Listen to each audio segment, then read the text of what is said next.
your comments, your contributions. We'll read them as and when the program is ongoing. I have in studio to help me this morning with my discussion. So I have with me immediately to my left is Richard AHIAGBAH. He's the Director of Communications for the New Patriotic Party. Richard, good morning. Morning. I hope you're good. I'm well. Right. I'm well. Next to him also is Victor ADAWUDU. He's a lawyer and a member of the NDC legal team. Good morning, Mr. ADAWUDU, or Esquire ADAWUDU. I hope you're good. You're doing well. Right. Also to join us on phone would be, to join us on Zoom rather, and would be Eugene Kwame Awiti. He is also an associate at ADAWUDU Legal Attorneys. They are the lawyers for the NDC parliamentary candidate who went to court on the Kpandai case. So, Esquire, good morning. Good morning. I hope you're doing well. I'm doing very well. Yourself? I'm great. Well, so I'll start with you since okay, sure. Thank you. I'll start with you since you would probably have more insight and information concerning the case. What really were the reliefs that your client sought from the High Court, and if you can confirm whether all of the reliefs that were sought was what was given, or some were granted and others were not? I'm sorry, can you repeat that again? Okay. There appears to be noise coming on the background. Okay, can you hear me very well? Yes, I can hear you, but there appears to be some noise on the background. Okay. I think it's better now. It's better now. Okay. So I was asking if you could tell us what reliefs your client was seeking from the court, and whether all reliefs were granted, or some were and others were not. Which were and which were not? Okay, good morning once again to the co-panelists, your good self, our viewers and listeners, wherever they may be. Well, for us, lawyers for the petitioner, we went to court with a clear aim. We alleged inconsistencies and infractions in some polling stations. We also alleged non-compliance with the regulations, the electoral regulations CI 127. And we asked for a number of reliefs. In fact, if you had the benefit of seeing the petition, we asked for about 14 different reliefs.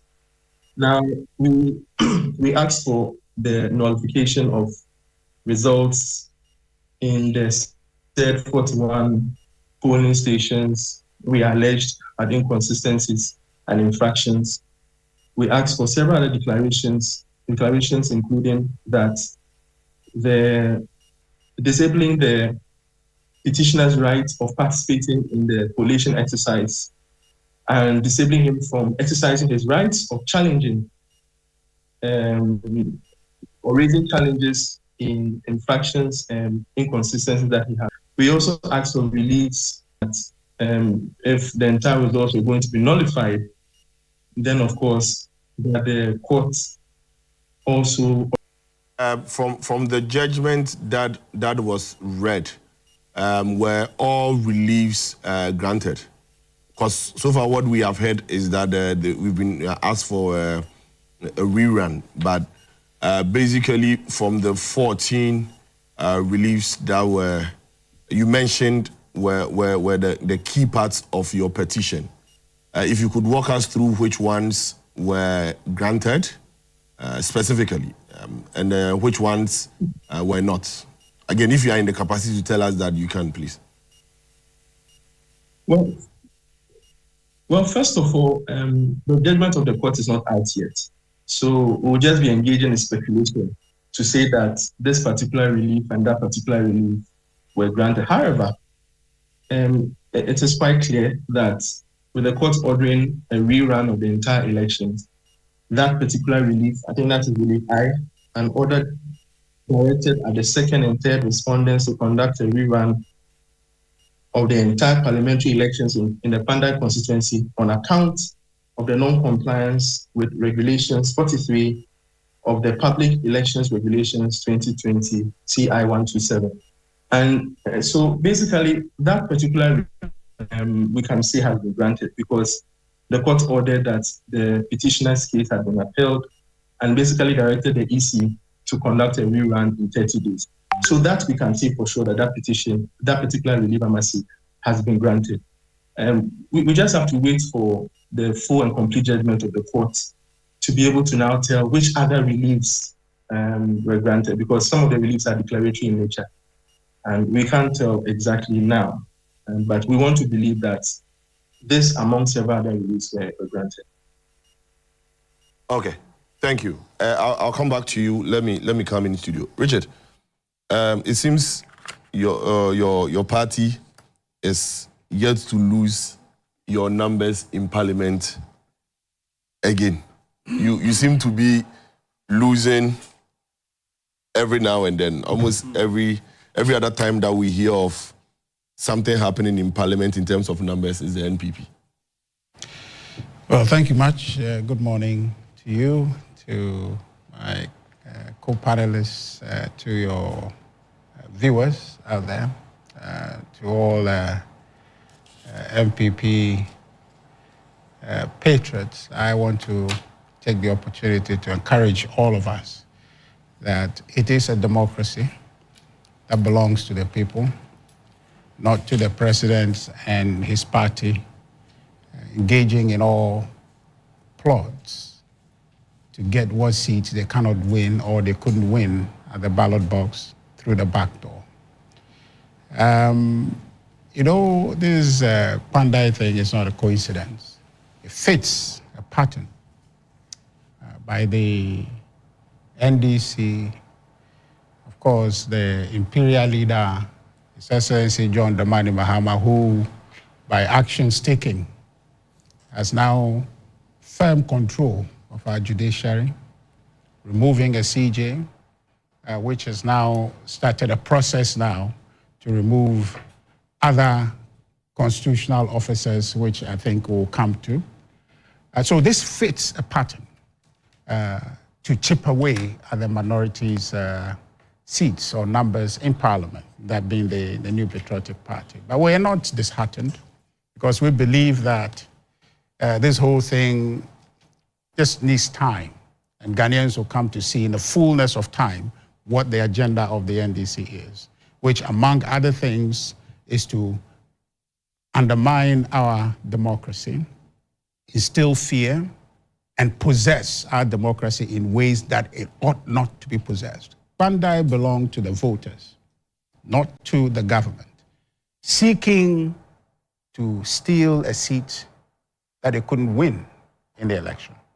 Now, the matter is clear that in Kpandai, they have 152 or so polling stations. And the polling stations, or the petitioner went to court to raise concerns about 41 out of those 152 polling stations.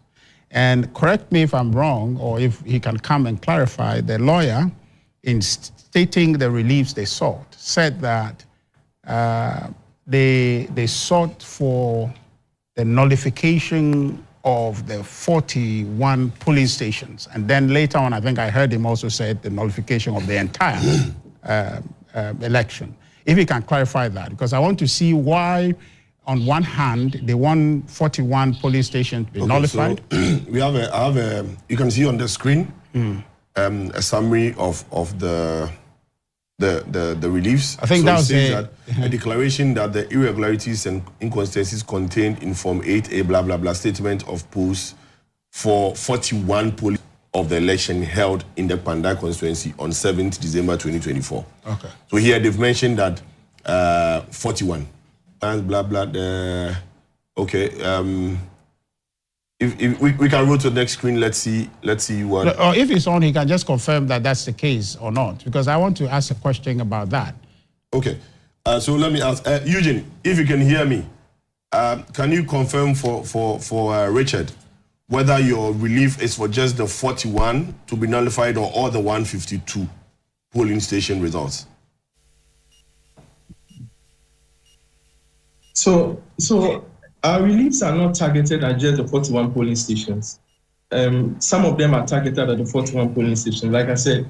So, for instance, if you permit me to read some of the other reliefs. Now, just that relief D, we said a declaration that the non-compliance with Regulation 43 of the Public Elections Regulations 2020 affected the entire results of the parliamentary elections held in the Kpandai constituency on 7th December 2024, thereby rendering the said result as void. Now, let me go further. It says, an order, this is H, an order setting aside the parliamentary election result of the Kpandai constituency for non-compliance with Regulation 43 of the Public Elections Regulation 2020. I mean, it goes on a declaration, the relief I, an order directed at the second and third respondent to conduct a rule. So we targeted some of our reliefs on the 31. In fact, we also even asked for a recollation. And as you find, under cross-examination of the witness of the EC, he stated on oath that about 96 BVD machines were destroyed, together with some other ballot boxes. So those other reliefs asking for recollation would have posed a challenge to the court, because then what would be the primary source for recollation and what would be the primary source for recounting of those ballot boxes and cross-checking with the figure from the DVD machines, Okay. assuming that challenges were raised. So the order as to recollation of just the 41 was going to be a challenge, because the primary source of... So, okay. You see, some of them had been, like I said, we had asked for some rules pertaining to the 41 and several others pertaining to the entire results, you know. Okay, right, thank you. So Richard. So this whole thing is a potluck of comic attempt, okay, by the parliamentary candidate of the NDC, who obviously lost the election, to do anything possible just to bring a case which they know by political design they have the capacity now to procure politically a judgment that leads to nullifying the entire result. How do you mean? Look at the reliefs they are seeking, not targeted. They don't have a problem. If they have a problem, their problem should be the 41 polling stations. So why then are you saying nullify the entire result if you know your problem is 41 polling stations? You understand? So they put all sorts of things together, go there, and a judge who ought to be mindful of the implication of the ruling on our democracy goes forth to say, let's just cancel everything. Setting a certain precedent that is dangerous for our democracy. The NDC argument is that there is integrity deficit, given the concerns that they have raised about the election. But the question is that they have a primary concern about 41 polling stations. Which 41 polling station numbers given to the NDC candidate will not change the result of the election. Even it will if not. 100%. If it won't change it in significant ways, because the point of it is that they really just want a chance to take the seats away from the MPP. And so you have a judge, you have a system that acquiesces, okay, and allow for this strange ruling to come about. And consistent with what design they have, they've started campaigning. Now, you see, this is not just an MPP NDC matter. This is our democracy matter. What is the democratic implication of this ruling? What we must understand is that if there is no democracy, there will be no judiciary. So the essence of a certain ruling of this nature must be mindful of what impact it would have on the whole infrastructure that allows for the court to even exist. This is strange. This is strange. Somebody comes to court. Somebody goes to hospital with an ailment of headache, and then you are treating other parts of the body and say, well, let us take you to the theater. That's what is done here in this case. Very, very, very strange. And because it is a grand design, and the NDC has been very clear. I mean, you can go to the hospital with headache and decide to do general checkup. But you must make that indication. Okay, the doctor does not decide that for you. In this case, the judge is saying that, well, I don't know, maybe you can't cure the headache. Okay, so on an exploratory or a fishing mission, 41 is put before you. And by design, they wrote all these things as this spider relief they're seeking. And the judge acquiesces and gets to a situation where, strangely, as the entire result. But gone by is July, where we went to Ablekumanov, where people thought that there was an issue. Surgically, we went and that was dealt with.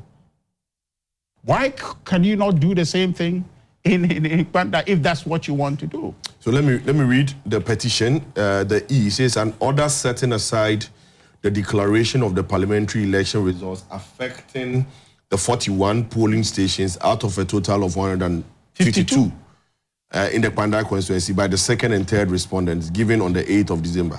Then the F says an order directed at the second and third respondents to conduct a rerun of the parliamentary elections in the affected 41 polling stations out of a total of 152, or in the alternative, an order redirected at the second and third respondent to recollate the results. So you are saying that they went to court with a specific relief, but then the judge rather has now extended and said that go and run the whole constituency. I don't understand why you reached that decision.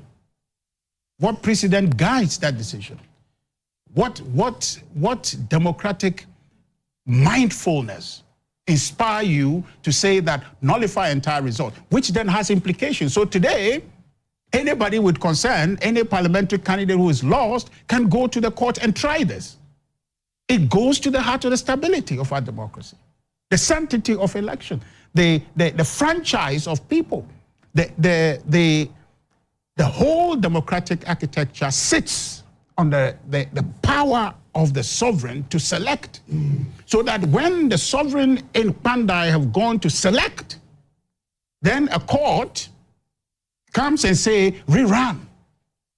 That just because they can. Just because there's a system today that the NDC can understands that, oh, it doesn't matter. If you hear what is happening in Kpandai, they have started campaigning. In their view, this will not go anywhere. Okay? This is why we're warning that the grand effort to remove the Chief Justice, which they have succeeded, is aimed at bigger things to come that would go to destabilize our democracy. This is the first sign of it. They are aiming at destroying our democracy, and this ruling is a catastrophic ruling that will destroy our democracy, because now anybody can go for this, and this is a precedent. Now, especially at the moment where the NDC has a seating majority in Parliament, then you ask yourself, if you are a judge, what is the consequential effect of that seat being rerun for? What in the grand scheme of things, what is the dividend for democracy? Okay, what is at loss if you just deal with the 41? If that evidence is produced enough in court for you to reach any judgment that says that let's look at the 41, why would you bypass 41 and go to 152? I don't understand. 51 in relation to not even a quarter. So what is the issue? Right. So I'm saying that our democracy is on a slide to the bottom. The NDC is orchestrating it. On the back of this discussion, we're going to talk about a certain petition to remove EC, which I had hinted and all of us have been talking about, that the idea I'm coming, just to conclude for you, the idea to remove the Chief Justice was to set the stage. Now the stage is set. They're going to remove the EC, and only God knows what comes after. So we'll come to that one. As we sit here right now, we don't know whether they are going to remove the EC. Well, I can tell you that for free. I can tell you that for free because I told you the CJ matter. The CJ matter. We said it. They were going to succeed. They did that against common. Prefer to pay for the things I buy, so don't give it for free. Well, you can pay for it if you want. Well, viewers, we've been joined by KWAME, OWUSU, DANSO, as Richard was speaking. KWAME joined. KWAME is the president for the Forum for Accountability. KWAME, good morning. Very good morning to you. How are you doing? We're blessed. I saw you looking at Richard. Yes, I was wondering if Richard was talking about the MPP or this current administration. I was confused. I was rather in a state of abyss, you know. I was so confused. Anyway, I'll come to you for you to explain your confusion to me. But let me speak to lawyer ADAWUDU. Lawyer, I mean, I made the one for lawyer and comedy. We didn't grab a brass. But you came late, so you you know the days you come early. I introduce you as lawyer. I do free advert TV for you. I'll mention your chamber if you want me to. But today you are late, so I'll take that one away. But don't worry. I mean, Victor is my senior, so I want me to mention the excellency too. Oh, that one is it's long. Anyway, so lawyer, you heard Richard. I heard him. Richard is saying that your party and by extension your government is orchestrating a long laid down plan. Because if it's just, and if you read the petition was clear. You go to court to ask that 41 polling stations have a problem, surgically deal with the 41, just like was done at Ablekuma North, if I'm correct, the 9 polling stations. But then what we've heard, and again, I consider we've not seen the full judgment, I would not want to go ahead of it. But what we've heard is that there's a declaration for their constituency's entire election to be rerun. And his question is, why are you doing something that was not brought before you? On what authority? I'll answer him. Yes, so... I'll give him a clear answer. Right. Anyway, let me say good morning to our viewers and also good morning to the good people of Ghana. My people in Akan constituency, let me say, last week, a week today, I think the Paramount Chief and the others, they lost one of their Pamuhinis, and I think they gave him a befitting area. Kudos to the Dudu Paramountcy and the Dudu Paramountcy. May so rest in peace. Now, let me really come to what we're reaching. You see, sometimes when the NPP, they start talking, sometimes I wonder that the lawyers that have been trained, which we revere within the NPP, do they sometimes think that the law is now being written by NDC? That the way we approach the court, it was politics that was orchestrated, that we just went to court and said that we are bringing this or Trump charges, put it against them, and it is not steeped and anchored on the law. You know, that's what they make us believe. But this has been in existence since 1992. The Representation of People's Amendment Act. Representation of people. And it outlines how you want to question a candidate who has been elected or not validly elected, how you question. And it tells you about how you come to court. You come with a petition. You must come after 21 days after the declaration has been made. If you don't come within that, you must even pay security deposit, right? If you don't do all this one, the court would throw you out. So they come and they speak as if this law were not in existence. Is the NDC with the, what he said, imperial president. The president is not a lawyer. He is being guided by lawyers and said this is what the law says. This is what we can do. Article 146 was not there. until we came. You see, the president has been bold on one occasion that a petition had been brought against the Chief Justice. Hitherto, we had several petitions against the Chief Justice. The president just determined and said, you have not made a prima facie case. But on this occasion, the first time the president had been bold and said, looking at it, lawyers, look at it, my advisors, if this meets the prima facie case, let me send it to Council of State. If it meets it, let the process go. Give it the opportunity.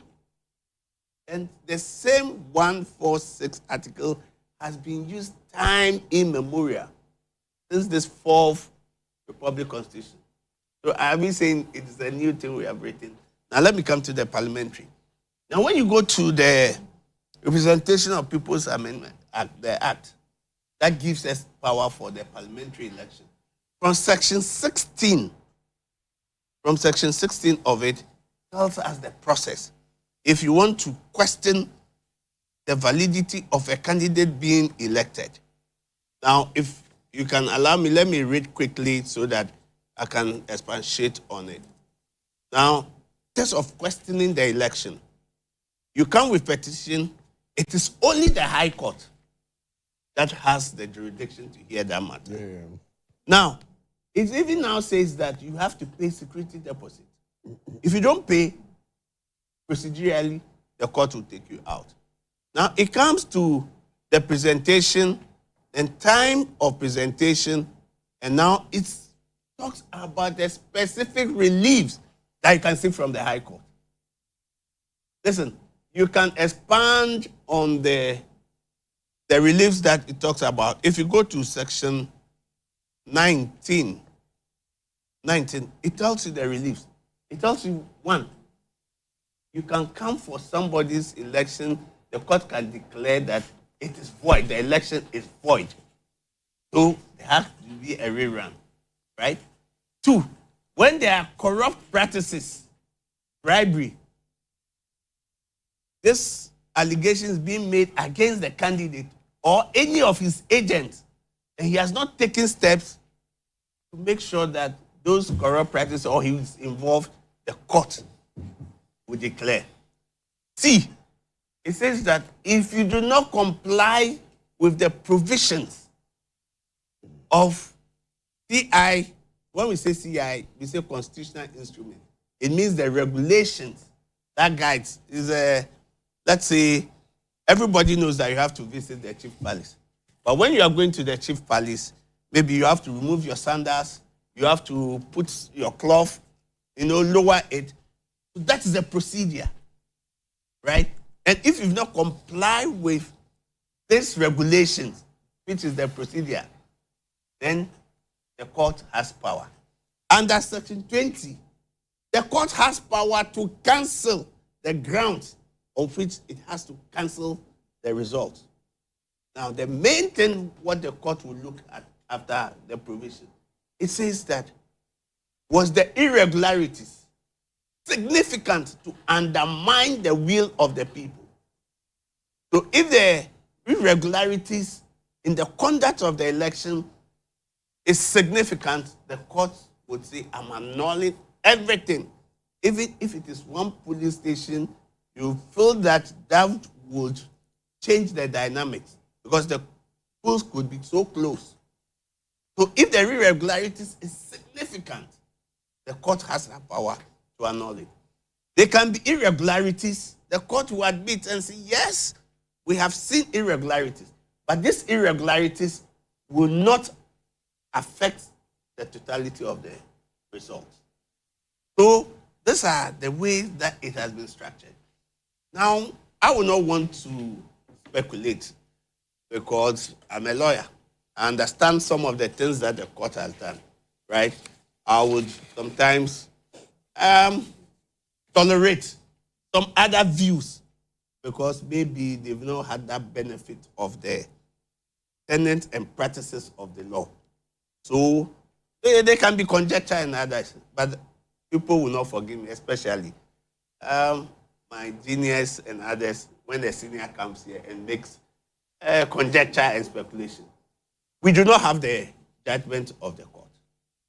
All the court said that, and it is allowed that you can have a judgment and just give a snippet of it or a short ruling, the end of it. And once you give the end of it, you would say the judgment will be ready. If we are speculating now and running down the court, we do not even know the reasons. And I've given you the grounds that Section 20 gives him that power. It is now that we need to know what actually the analysis he made to get to that conclusion, where we can say that, yes, the conclusion was right or the conclusion was wrong. But to the judiciary is the last bastion of our hope, of our relief, restoration. And the judiciary, in doing things, they take a lot of things into consideration. The situation, the social existences in the country, what is happening, right? And no judge worth of his salt will be cowed to speak or write a judgment which is not within the confines of the law, the principles. Because that same judgment you write today will follow you the rest of your years on the bench. So no judge would take any kind. But when I hear lawyers, especially maybe parliamentarians, using unprintable words that as a party, it has been orchestrated, and once it's been orchestrated, that this is the result. No, it is the law that is being used. And the law is being used for the benefit. You see, I've always said, you must be bold. Sometimes we think that when we confront issues, it may hurt people. But this is a situation where it doesn't matter whose us is God. And we are deepening democracy. You see, we saw it at the time, let's say the 141, that it should be an exception, but not the norm, right? So it's been bundled as if that now a new script or new law is being written for the judiciary to implement. And that's not the case. That's not the case. We can do our own propaganda, we can do it, but what the law says, and you go within the law, that is it. Now, a judge, I'm not saying that maybe the judge will be sacrosanct, that he has the monopoly of knowledge or the legal knowledge. Yes, once he comes with his judgment, people will look at it and say, my lord, I believe that you were misled on A, B, C, D. And if we are agreed, we will go to the Court of Appeal. And when it comes to parliamentary elections, the last resort is the Court of Appeal, right? So there's opportunity for them if they feel and dissatisfied and agreed. But once you have not done the needful, you cannot stop what the order of the court, unless a higher court can set it aside. Right. You see, you can do all the political things, but it will not change what the law. The high court could be wrong, but it is only the higher court that can change it. So sometimes when the commentary, we say one thing that will hurt us tomorrow. So what was right yesterday is not right today. Now, that's not to say that when people who were, I don't want, this language might be a bit strong. Maybe you knew that these people or somebody was a thief yesterday, doesn't mean today he's still a thief. Right? Are you getting it? So what is right must be right. Okay. So for the MPP, for me, this is what the court had declared. Right. And I think in Parliament also, the Speaker has said something, and I want us to have that understanding. Right. I was going to come to you later for clarification on that. So I hope that Richard and others understand that even if they went to court with the 41 polling station, and in the wisdom of the court, the circumstances around it and the irregularities demands or would deem it fit that the entire results has been cancelled, that we have precedent. We've had Esutufi, we had Akwetia, Baba Jamal and the rest. We went to court. I've done a lot of this petition. So I understand how it is. So let them be tolerant and look at it. Okay. And I think that we are moving on and we are bold to confront issues. Thank you. Kwame. Yeah. So I want you to also to be bold to confront issues as your senior hazard. Yeah. So Kwame, I mean, I've heard from the NPP, I've heard from the NDC. Now, you hearing this judgment within the course of the week as a lawyer and as a politician, what was your first reaction when you heard this? I mean, let me say a special good morning to our viewers. And I must say that it's been a very wonderful ride with you on this show. Thank you. And also, belated happy birthday to the Council of State member for the Volta region. Excellency Tanko. Yeah, I was in his home yesterday. So happy birthday, belated happy birthday to him. He didn't invite me. No, I was not invited. I had to get you. You get crashed. I mean, look, before I even come to the substantive matter, it's quite unsettling when we begin to have questions about democracy and what must work within the parameters of what we define democracy to be. And, to say that because of the nature of the political architecture now, and because of the numbers that President Mahama, has in Parliament, that could mean that we are using that to undermine democracy. With respect to my senior Richard, it's quite frustrating. That's not what I said. Well, I mean, that's not what I said. You made a statement to the effect I didn't say that. Hold on. No, I didn't say I think it was scrolling under your screen. They can bring what exactly did you say he said? Now, I'm saying that he created the impression, maybe I didn't say that. That's an interpretation. That they are using surreptitious means to undermine the democracy. To chip away. No, you use the word undermine. I listened to you very carefully. The ruling, this ruling. Yes. Okay. So why go on? Just go ahead. Well, I'm speaking about the ruling. Yeah, the ruling. You see, but then again, you see, I started when you greeted me.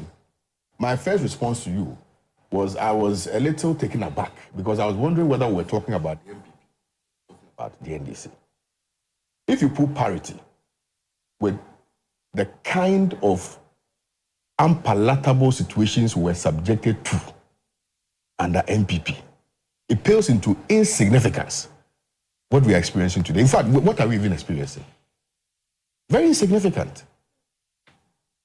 That we had a competent court of jurisdiction make a determination that your birth certificate could not be used as an identity for you. Wasn't that a problem? That your birth certificate too could no longer determine that you were a Ghanaian. We sat in this country, we endured, didn't we? We did. There were so many cases that were sat upon, which gave birth to, if you like, the nomenclature 7-0. Do you remember? Do you remember or you don't remember? I do the question. Exactly. No, you do the question, but I mean, this is a rhetorical question, but if you can answer... So I'm giving you a rhetorical response inside of me. I like that. 7-0. Unanimous FC. Well, you are not, you're not in this country. I mean, no, I heard the famous theory. Maybe Richard was not here. But you see, we endured. The very reason why a lot of Ghanaians thronged the various polling stations to go and vote and carry out the voting exercise as though it were, some national exercise was because of what we were subjected to under the NPP. I'm telling you, from the judiciary to the security services to the individual politicians to people who were raping our resources, people who were degrading our environment, all these things led to Ghanaians bottling up their emotions and going out to go and vote massively against the NPP. What are we discussing here? We are talking about a parliamentary election that, in the estimation of one of the participants of that process, it was flawed. In the estimation of it was flawed. And so they did not decide to go on their own frolic. They did not pick up arms. They did not go and brutalize people. They did not shoot, maim, kill people. They said, we want to go through due process. We want the court that is clothed with the authority of making such determinations determine whether or not indeed the member of parliament for Kpandai was duly, legally, legitimately elected. That is all. That is all. They went to court. And in the wisdom of the court, you see, bear in mind, you may disagree, as Senior said. All of us, the winning party, they are always happy. The losing party, they always disagree. They always disagree. And that is why when you go to say competing of evidence. Competing. So I bring my evidence, you bring your evidence. On the basis of that, the court will make that one determination. The court could have decided that you have no merit. Your case is frivolous, is vexatious. On the basis of that, we are throwing it out. The court considered it. The material significance of the evidence which was adduced before the court is what led to this conclusion. So the relief that they are seeking, all right, is what will be granted by that. So sometimes you may go with A, but the judge, looking at the matter, will say that I have made this order, but I'm making adaptation or to the settling of the matter. So I don't see anything wrong with that. If they have any qualms with the decision of the court, I think that it is clearly spelled out, as Senior indicated. The appellate court for parliamentary matters is the Court of Appeal. They can appeal to the Court of Appeal. The Court of Appeal will hear the matter. If they can establish that the judge erred in arriving at the determination, so be it. They can always overturn the judgment. They can make other orders. As a matter of fact, the matter may even go to the Court of Appeal. The Court of Appeal may look at the merits of the case. Then the Court of Appeal can even make other further orders. Do you get the point? So I do not see anything wrong with what has been done. The reason why we are politicizing this matter is because, Kojo, we have been here before. It is because we weaponized the judiciary against the citizenry of this country. We weaponized the judiciary. That on every and any matter, we were asked, go to court. We were told, go to court. If you disagree, go to court. Is that not precisely what we are doing? Are we not going to court? Or the other court is different from this court? The judges who are sitting in the court, are they now different? Are they, Senior, the judges, are they different now? Is it not the same court? No, I don't know whether we have built new courts. Have we built new courts? The class prefect is different now. You see, but that's the whole point. But you see, and my Senior Richard, I love him so much. Too much, because he's sharp. But the point is that if you love him because he's sharp. Oh, he's sharp. His brain is sharp. Oh, no, he's a sharp man. No, as for me, I don't lie about these things. The point is this, that definitely there's a new sheriff in town. But you see, we are measuring the performance or otherwise of the current president and the Chief Justice using the yardstick of the MPP. So that you say that because in our time, we used or weaponized the Chief Justice, or that the president was himself an arrowhead, we think that this president is also the same. So we are judging this current administration based on our own assessment, based on the things that we did when we were in power.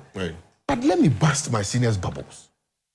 That if you look at the current posturing of His Excellency John Dramani Mahama, and I'm not an NDC member, okay? If you look at the current posturing of even the security agencies, the current posturing of the ministers of state, very accessible. You can actually now pick a phone and call the Minister for Lands and tell him that, Massa, you are not doing your work well. Say, oh, I hear you. I will do this, I will do that. Now you can speak to people. That is the kind of leadership that we've been yearning for as a nation. And you see, accountability is the cornerstone or the bedrock of democracy. If we are afraid of accounting to our people, if we are afraid that we will be subjected to accountability then we have no business being in politics. Right. So, with the greatest of respect, I think that we can all disagree. We can all disallow even. we can punch holes into the ruling of the court. But we must not at all think that by reason of the judgment that has been given, which does not favor you, the judge is being biased. You see, let me end on this quote. There's a quote in law that says that justice is rooted in confidence. And confidence is destroyed when people leave the courtroom thinking the judges were biased. And I've had, on many occasions, made this point that the kind of judiciary that we had in the previous administration was one that left very little, left no doubt in our minds that they were being biased. On this occasion, I have not at all. I don't see the benefit that will accrue to the judge if he were to be biased. Kpandai is not the judge, no, or maybe in Poncharia now. Okay. No, hold on, please. Let me conclude on this. So, respectfully, I think that we must be measured going forward. In criticizing, we can criticize, but let's be constructive with our criticisms. Thank you. I understand that Dr. Jalilu has also joined us via Zoom. Doc, good morning. Hello, good morning. I hope you're doing well.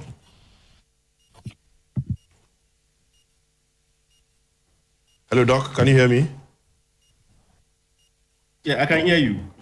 Okay, I'll just give you 3 minutes to share your view on the discussion so far, the decision by the High Court to announce the results for Kpandai and ask for a rerun. Just 3 minutes if you can share your view on it for me. I'll come back to you later on a follow-up question. Okay, thank you very much, and good morning to your viewers and then listeners. What I will say is that I think the two major political parties, right, I think that they are chatting on. Can you hear me? Yes, I can hear you, Doc. Yes.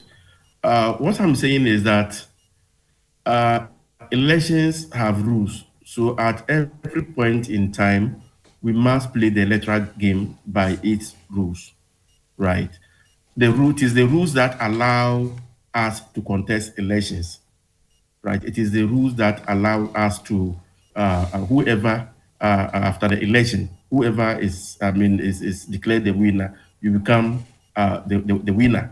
It is also the rules that allow us that when you are not happy about how the declaration or how the election has been conducted, it means that you can appeal to a higher or to the High Court, right? So if you go to the High Court and then you are not happy about it, you will still have an appeal to make at the appeals court, right?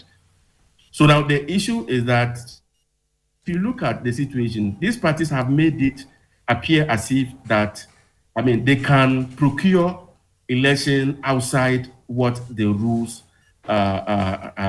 dictate to us. And then that is unfortunate, right? I think the last time I indicated that some years back, the issue about electoral fraud, rigging, and everything normally happen during the polling stations, ballot box snatching and all that. Now that, it appears we have to some extent centers. What is the collation center for? Collation center is just to aggregate all the votes from the various polling stations. So it means that all the polling stations, they have their declaration forms, or what we call the pink sheet, right? So you just come and then you do an aggregation of whatever happened in the various polling stations. In this case, 152 polling stations. Why should this be a difficult thing for the NDC and MPP and other people, relevant stakeholders, to do in the collation or at the collation center, right? So I think that is where it is because of their, because they do not want to play the game by the rules. That is why we are experiencing this. Now, I listened to the minority when they read out their statement, And then from some of the other information that I have gathered, they are indicating that the NDC went to only court, to annul or to cause a recount or something of some 41 out of the 152 polling stations. And therefore, if the vote in those polling stations would amount to, is it about 500 or something? And therefore, they were expecting that the judge could have given that decision. But later on, from the petition that I have read, yes, I have read that there were some 41 polling stations, they raised a number of issues, and then some other issues. And I think that they pray for a rerun, because I read in one of them, is it 8C of the petition, that there should be a rerun in the constituency, right? So let's put this thing into perspective. Now you went to the High Court, right? And I believe that as of now, we do not have, I've not read the judgment. I think, I don't know whether it is out now. The judge is the person, a neutral person who went through the whole thing. You have made, presented your evidence. The others have also done same. So the judge went through, both of you addressed the court, and the judge went through and came out with a decision that there should be a rerun of the election in the entire constituency.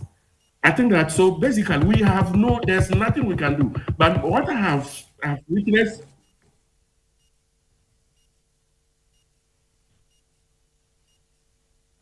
hello? Hello, Doc. You can go on, Doc. Yes. So the point, what I'm saying is that that is the decision of the court. So you either challenge that decision or you go to contest. You go to contest the election, right? So there are two things.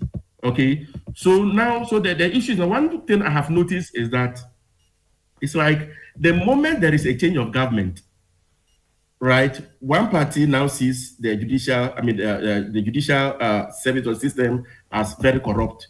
There are people that do not, interpret the laws well, right? And therefore they deliver political decisions and what have you. I think that it is unfortunate. Okay, that is why there is that appellate listen for you. If you have any issue, you go. So there are two things. Once there's a rerun, the decision was to go for a rerun. So you either decide to go and contest the election, or you appeal. So if you are appealing, you appeal. It means that the judges are fallible. Okay, they can make mistakes, right? There can be errors in their judgment or in their judgment and what have you, and that's why you can appeal. Right. So once you have done that, you do that, but I do not think that it is a good thing to impugn, the integrity of the judge who sat on the matter, right? So it means the same thing when you go to the appeal and then you lose. Are you going to do the same thing, or what are you going to do? So if you go to the appeal, for example, and then you lose, are you going to say that, the High Court judge actually did with it because his decision had been affirmed by the appeals court? So I think that how, as leaders, how they conduct themselves is very, very important, because it has implications, security, implication in even the constituency where the rerun is going to happen. Already just some few minutes ago, I saw a video from, like a demonstration, no Matthew, no vote, no Matthew, no vote. So if the NDC should also go and organize similar thing, what will we be, experiencing in that constituency? All because of the pronouncement from the leaders that are supposed to show leadership. So if you do not show leadership, so that means that your actions will be encouraging violence and what have you. I think that is unfortunate, right? So I think that. Right. Thank you, Doc. Richard, so in your earlier submission, you indicated that even in the constituency, the NDC seem to have started campaigning. So when will the MPP also, how prepared is the MPP for this by-election? Considering that, in Terminal Central, you were able to be very sacrificial to say that this one you let go. How prepared is the NPP? I know you want to do a few rebuttals. I think all of that would answer the question. Yes. My senior brother made a point about the infraction. Okay, so whatever case was taken to court, the consequence of it on the election must be such that if a certain decision is not taken, it will mar the whole process for a judge to reach a certain conclusion. I just paraphrase you, but that's the point you made in essence. I'm saying that what he is saying and the judgment that has come, okay? Now, yes, the point is that the full judgment is not out, but the essence of what we are going to hear is that a rerun should be done. So that's, in essence, what the judgment is. So the point is that the threshold that you have established, that the infraction must be consequential. In this case, the ruling does not match the infraction that was brought before the judge. 41 versus 152, and you reach a decision that let's nullify the thing. It doesn't match by the standard that you have set. You understand that? My brother talked about, of course, you said something also about judges cannot be cowered into reaching certain decisions, and therefore that follows them on the bench and all of that. We have seen plenty of that. And the NDC themselves, led by the president, the former flag bearer then, and my namesake, Kwame, mentioned that in saying about the unanimous FC, right? If the president believes what you have said, that judges cannot be cowed, why was he saying, referring to judges reaching a decision as unanimous FC? So your own president doesn't believe. I'm coming. Oh, no. But you are not talking about Kandapa. You are talking about a situation. But I'm saying that your president says so. You can mention Kandapa, but I'm saying that the president, the person you support and voted for and worked for, the leader of your party and the president on the ticket of your party, says about a court that they are unanimous FC, suggesting that they are cowed into reaching a decision. It's the observation. But you said it's not allowed. You said, critique judgment. I'm saying that the allowance you have to critique a judgment is the belief that the judgment perhaps is procured. Okay? It's not just. And I'm saying that if you set that threshold, then your president falls short of it to say that a certain judiciary under a certain president was being coerced into reaching a certain judgment. Okay? So that point must be made forcefully. You see,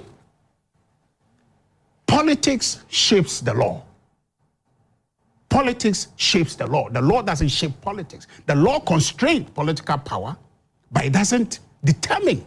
So political officers or political office holders determine and they pass legislations. They make institutional reforms. Political conversations influence legal reforms. So anytime we're having this conversation and it's situated that, oh, the law, politics is shaping the law. So the president's decision to remove the CJ is politics shaping the law. You can have Article 146 that prescribes a certain process of doing things, but politics has a premeditation to achieve a certain end, so it shifts the direction of things. That's what we're saying. So where we are today is what was planned, what was being executed, because it pales in comparison in terms of seriousness to say that a 41 police station matter has come up, and then the conclusion is that go and do a rerun. We said this, that fear will be instilled in the judiciary if the head is cut off. Now the head is cut off. Everybody is at a loss. And so therefore, people are acquiescing. People are acquiescing. And we're saying that this is not good for our democracy. My namesake talks about in court when judgments are given, it's one determination, and so therefore the winners will be happy, the losers will not be happy. In this case, this ruling, we're not seeking a ruling that favors the MPP. We're seeking a ruling that favors democracy. This ruling does not favor democracy. It does not favor democracy. Have you seen the full judgment? I don't need to see the full judgment because otherwise, wait. See, I'm coming. They will be judging the... No, but you had just made a comment based on the fact that we are going to go for a rerun. Your party... No, I said the grounds. No problem. No problem. The judge could declare... No problem. ...that he's cancelling the whole election is steeped in Section 20 of the law. I have just told you that politics shapes. So what is on paper is politically... it can be changed. The situation is that the politics determines a certain outcome. So what is on paper and the threshold? Wait. It's not always so. It's not always so. But it is in this case. If that is, it is in this case. It is in this case. The same judiciary will have ruled. No problem. Said that what the president did, the former president did by sacking Domelevo was unconstitutional, was wrong. Are you getting it? Well, so let's focus on Kpandai. Let's focus on Kpandai. My 4 minutes starts again. So the point here is that you just had 1 minute more. So please, I paused it for you 1 minute more. You understand? So the point I'm saying is that in this case, it doesn't apply.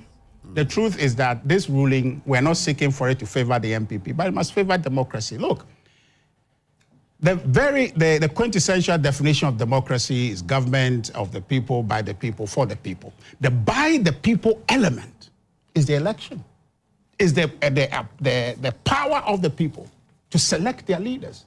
In other words, the authority of government emanates from the people.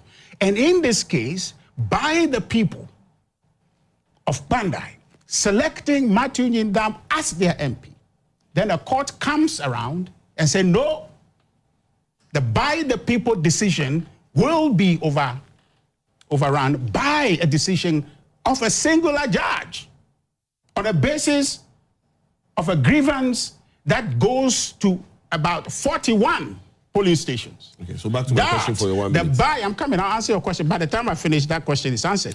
The you question have to do that is in that, 30 seconds. Yes, by the people is being undermined. So this ruling, in my view, does not favor democracy.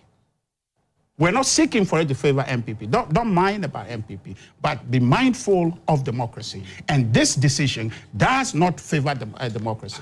In my conclusion. Respectfully, I just want to ask my senior brother, Richard, what his definition of democracy is. I just told you. Yeah, but you see, you are saying that because of the way the ruling went, it is not favoring democracy. Yes, you said that it doesn't favor the MPP. Yes. And my position is that don't mind about the MPP, but be worried about democracy. And this ruling does not. My definition. The point is that I just defined it for you. That I told you. Quintessential. That in court, there are two competing views. No problem. One view must always win. Wait. The fact that your view was not considered by the court does not mean that democracy has not been You favored. answered that question earlier on. See, the idea that former President John Dramani Mahama, because he was losing, he said that that court was unanimous FC. You should ask President Mahama that question, not me. Yeah, because I have not said that. I'm dealing with a matter that goes to the heart of our democracy. And I'm not calling the court one thing or the other. I'm saying that the ruling must be cautious. It must be mindful of the implication on democracy. Why put all of you your 4 minutes together? So President Mahama, who said because he was losing in the courts, and my senior brother doesn't agree with him that he should be calling the court unanimous FC, which you yourself agrees with. Okay, now you today are asking me why I have an issue with a court ruling. And I'm saying that I don't have an issue with the court ruling, but I have an issue on what that ruling is doing to our democracy, which gave essence to that court. Okay. You understand? But I'm saying, let me just conclude for you. Let me conclude for you. You've done more than four. You have opportunity. But you know, when you have lawyers, they will take all the time. We politicians will talk small. Let me take a So the point is that I to explain something to me, and I'll take no problem. So at this, maybe before he comes in, I need to make a point. No problem. My point is that, and I think this should be the takeaway for all of us, is that the danger in all of these things is not the idea that the politicians, the NDC, have a plot to chip away the minority numbers in parliament. But the danger is when the courts become the stage that allows for that plot to play out. That for me is the danger. Right, Kwame, that for me is the danger. It is unsettling for me when the impression is created that this court is the same as the court that sat on matters during MPP's time. Because the kind of decisions that emanated from those courts are very unpalatable ones. And as still a student of law, even though I'm a lawyer, it is imperative that we make that point. Because there were so many decisions which, did not find expression in the sanctity of the law. But we sat here, that's what I'm saying, we sat here. Such as what? We sat here. Such as what? But I gave you an example. I don't know. The birth certificate birth certificate too. Politics Not shaping being the law. yes. So you see, Shaping. so you see a lawyer questioning Politics shaping the law. questioning the decision of the court. No, he's critiquing. No. That time. So then So at that time, so Sinarito is saying that at that time, democracy was being fed. Yes. Yes. That's what he said. That's what he's saying. That during that time, when they were in power, when those decisions were determined by the courts, albeit against every ounce of logic, that was in federal. So I think what he's saying is that if then you saw nothing wrong. I saw everything wrong with it. So then today Because we you say that- see everything wrong but with the it. point is that no, the difference here, and I'm telling you, the difference here is that this one, there is a judgment that has been given, a judgment which finds expression in the law. Now, when they went to court, and you see, in all parliamentary matters, you go to high court. All parliamentary matters, you go to high court. When they went to high court, they put allow us before to the discuss court- only this they matter put because before- this is they put before important. the court- they put before the court. Hold on, Richard, you matters- said it's by the people. Yes. By my people. You need to hear more things. Then let me leave it. Because I was trying to say that they went to court seeking some reliefs. Those reliefs were contained The in frivolous, whatever petition. honestly, frivolous. You see, but you can sit here and say Frivolous. they're frivolous. Yeah. I need a bit of education from Senior. Senior, on the bit, and I mean, we'll do this before I take a quick break. Now, in Parliament, the Speaker gave, I think, up to the 1st of December, in which period, within which period the MP in question can represent himself as an MP. Beyond which, now he cannot present himself as an MP, if I understand what he said correctly. Now, from that time to the time when the appeal will be heard, what happens? Thank you. You see, when you go to court, the judgment is given statutorily or by the law. That judgment cannot come into operation immediately. There is a statutory 7 days. The law gives you that 7 days that it cannot be enforced, it cannot be implemented. Now, because they have filed the notice of appeal and filed a stay of execution, the law was sometimes even divided on, if I file a document and I say it should stay, does it mean that it will stay permanently, that you cannot? The other view has also been that if I file the stay, it doesn't until the court grants me and gives an order that cannot enforce or implement this judgment, then you cannot say because I have just filed. If that will open the floodgate that anybody who loses in court will run and come and say that I'm filing that and I'll go and sleep. Right. So that is how I'm sure, looking at the law, the Speaker gave that interpretation. Right. Looking at it, that even if you have filed up to this time, the 7 days that have been statutorily given will lapse on the 1st of this. Then until the court grants that stay, that order. I'm sure that their fear is that we are going to repeat the same JC Question's treatment that was meted to him. We will do the same to them. I don't think that in the wisdom of the NDC and the people. No. They are our brothers. We will forgive them what they have done. They didn't know. So, in them, you will not go through JC Question's issues. But let me quickly something.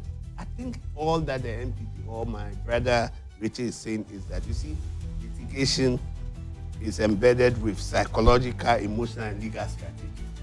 You see, psychological warfare, as we are coming to court, no boxers, when they are going, I'll beat you. It's the same as legal. So I'm sure the MPP is falling into that psychological strategy where the people are saying that, oh, we will win, we will take you off. That is what they are falling into. Not looking also at the legal strategy as to what they do.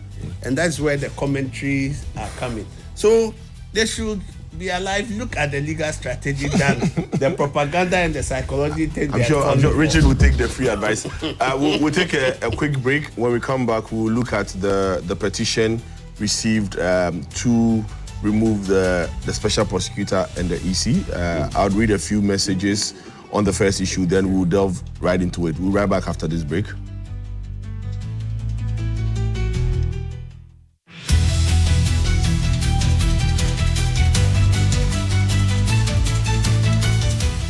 For decades, we have helped businesses connect with their trade partners all over the globe. From Ghana to Burkina Faso, Côte d'Ivoire, Benin, Togo, Senegal, China, Morocco, France, Netherlands, and many other countries. We have made it possible to bring Ghana to the world. We have brought small and medium businesses closer to their customers across the regions in Ghana with our SME support facilities. We have brought relief and smiles to the faces of families with our employee personal loans. With our cutting-edge technology and digital support, we take the burden of complex thinking off you, making life simple. That is who we are, as close as a partner. Bank of Africa. We are indeed the African bank with the global reach.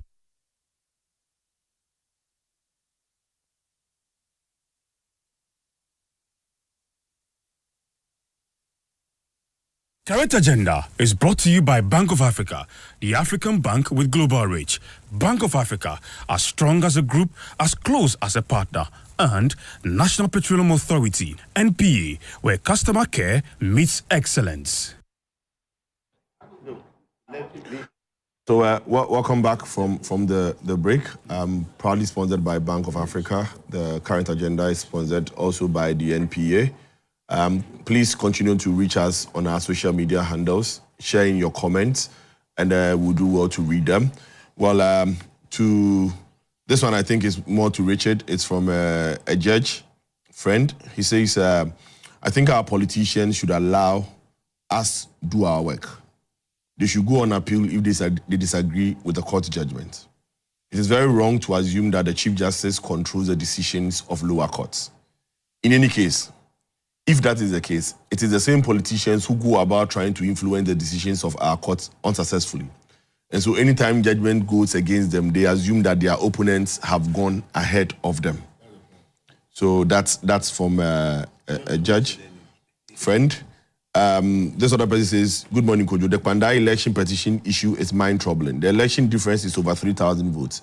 The NDC contested 41 polling stations results, which is a little over 500 votes. Now the question is, how does 41 tend to rerun in 152 polling stations? Do judges think we, the citizens, do not have any work doing except voting? Wow, interesting. This other one says, good morning. Please tell Honorable AHIAGBAH that if our democracy is at risk, it was caused by Nanado, who corrupted, blah, blah, blah. Okay, I would not continue with it. This also says a good morning to you all. Please, whatever happens today is a seed planted by the NPP government. It was in their own, okay, again, I will not continue. I'll take the last one. The NPP man is aggressive because of what they did. Okay, Richard, you are not getting a lot of love on my last one. We should be worried about some rulings in this country. Today you are in government, you see it as normal, but tomorrow you also be at the other side. Okay. So there are a lot of messages, but I would read them later when there's time. So let's look at the petitions against the Special Prosecutor and also against the EC Commission. Richard, I'll start with you because earlier you had made a point that you had always, in fact, you were soothsaying to me for free. That you had always pay for it. So. Yes, you had always. He comes from a place where they do a lot of divination. It works, isn't it? So you indicated that you had always seen the herbs at the bottom of the teacup. Yeah. That all the machinations and strategy was targeted at this. Yes. So did this petition come to you as a surprise? No, I was expecting it. So maybe the surprise was how long it took. Yes. So the surprise was, the petition to remove the EC. As for Special Prosecutor, I'm not going to worry about that. That one is not consequential for me. The EC, okay? petition to remove the EC, if you go on the I don't know if GBC, your portal reported about, if you go to City, Joy, you'll see that President Mahama received a petition to remove the EC in January 2025, or January or February 2025. I have copies of it, I can show you. But he didn't act on it. Following after that, the petition to remove the Chief Justice came, he acted on that. What do you see there? Deal with Chief Justice, because the petition for the EC removal goes to the Chief Justice. So deal with Chief Justice, then have a Chief Justice of your choosing, and then refer EC to it. Quite simply, that was the arrangement. So on the heels of the removal of the EC, Chief Justice, now comes the goal-scoring opportunity to remove the EC. So for me, it's a self-fulfilling prophecy that the NDC is going to remove the EC, and that's it. But then the question is, to what end? My senior brother will cite to you, oh, when we were in office, Madame Charlotte Osei was removed.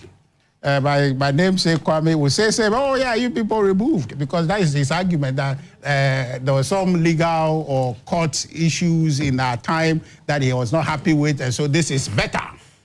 Okay, even though people chose against some of the things that he's saying, perhaps, you know, if the outcome of the election is anything to go by, if people were not happy with it and they didn't choose it again, then you are telling us that what they want to choose should be worse than what people chose away from. And that's really what the argument is making. So my namesake will agree that because Charlotte Osei was removed, consequentially, Madame Jean Mensah and my boss, or my lecturer, boss Madasari, should also be removed.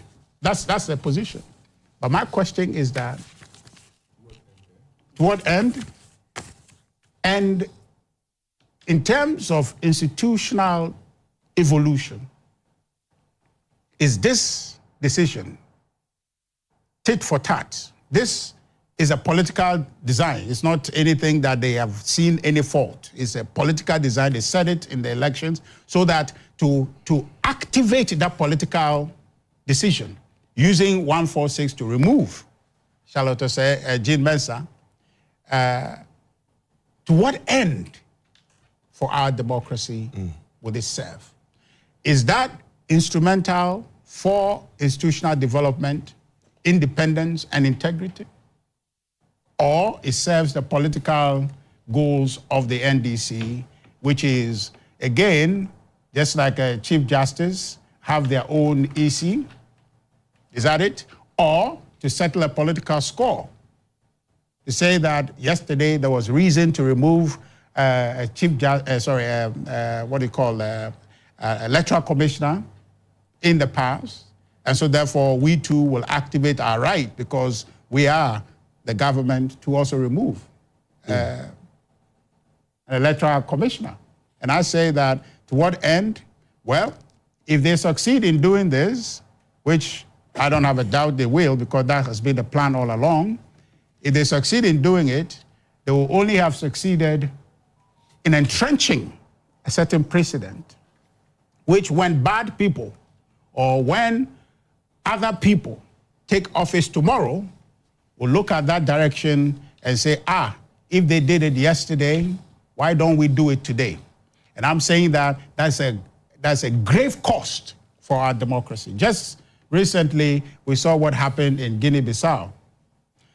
Matters that we are discussing here, things that we are dealing with here, they have contributed to certain rogue decisions that led to that action.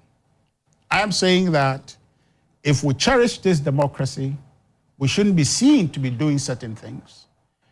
This government, His Excellency John Dramani Mahama, enjoys a lot of goodwill.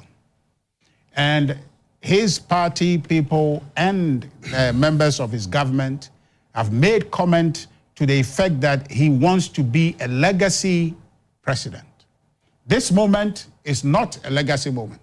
If he pursues this, already he's failed the first legacy test, which is to stay away from meddling with the judiciary, but he's gone. He's on record as the president that has removed the Chief Justice. This second attempt is not a legacy moment to be seen to be doing political tit for tat in a sense where he is going to remove the Electoral Commissioner. I say that if President Mahama, who I don't impugn any negative motive except to say that his politics in this situation is questionable, it's not patriotic, it is not favoring democracy, he needs, with all respect, stay away from proceeding with this, because it does not portend anything good for our democracy. My brother, the two lawyers here, would say that, oh, that's the law, and so therefore he receives the petition, it's a conveyor belt, moves it, and it's out of his hands. I say, no, this is a construction. You should demolish that political design. You should say, no more.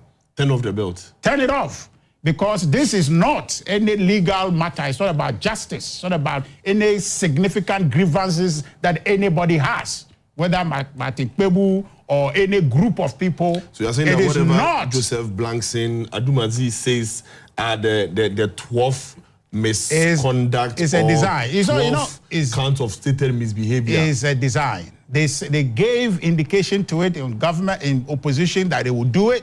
So they just have to get actors to move in that direction. Then the thing is, when the CJ removal, they say, oh, what has it done against 146? 146 is explicit, it says A, B, C, D. But the thing is that before 146, there was the thinking that activated the process. And now 146 takes place. That's what it is. And this one, the motive is even clearer, because you received the petition to remove Jimbenza and co earlier.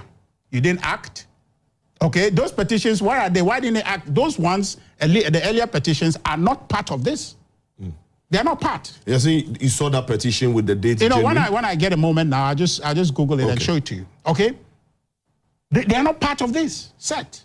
So why were those not acted upon?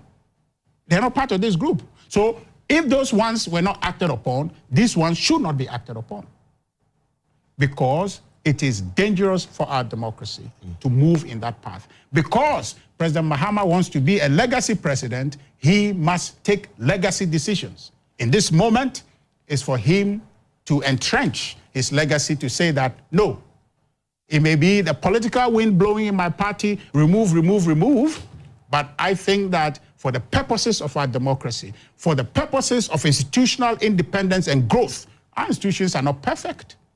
They must be worked on.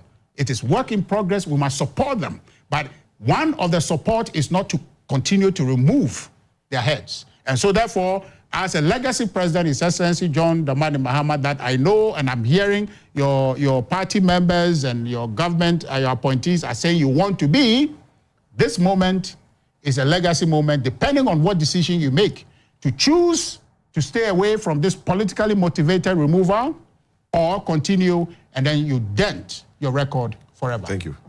Dr. Jalil, let me come to you, then I'll come back in studio to my two lawyers, so they'll do a back-to-back. Doc, so, for the past few weeks, we've been speaking about the special prosecutor. We've had concerns. Panel members have discussed how it seems nothing seems to be moving on that conveyor belt until recently that we had the 70 plus charges. Were you surprised when you heard that somebody or some people have petitioned for his removal? Is it for the removal of special prosecutor or the EC? Special prosecutor. I didn't get that. For the special prosecutor. Hello? Doc, can you hear me? Oh, okay. All right. Yes, I can hear you. Yes.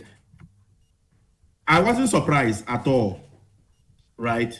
I wasn't surprised because if you look at how even the whole office of the special prosecutor came about, right? It was political, okay, the decision, I mean, there were a number of issues. There were so many people who talk about the fact that once we have the Attorney General, right? If you look at the Constitution, Attorney General, who shall also be the Minister for Justice and all that. So if you're going to appoint a special prosecutor and you are saying that he's going to be independent, I mean, that would be a very difficult thing to do, right? And at the time, it was like for a number of this, it was like, okay, we're bringing in special prosecutor to come and do this investigation against a particular party, right? Or people who have just left the office and all that.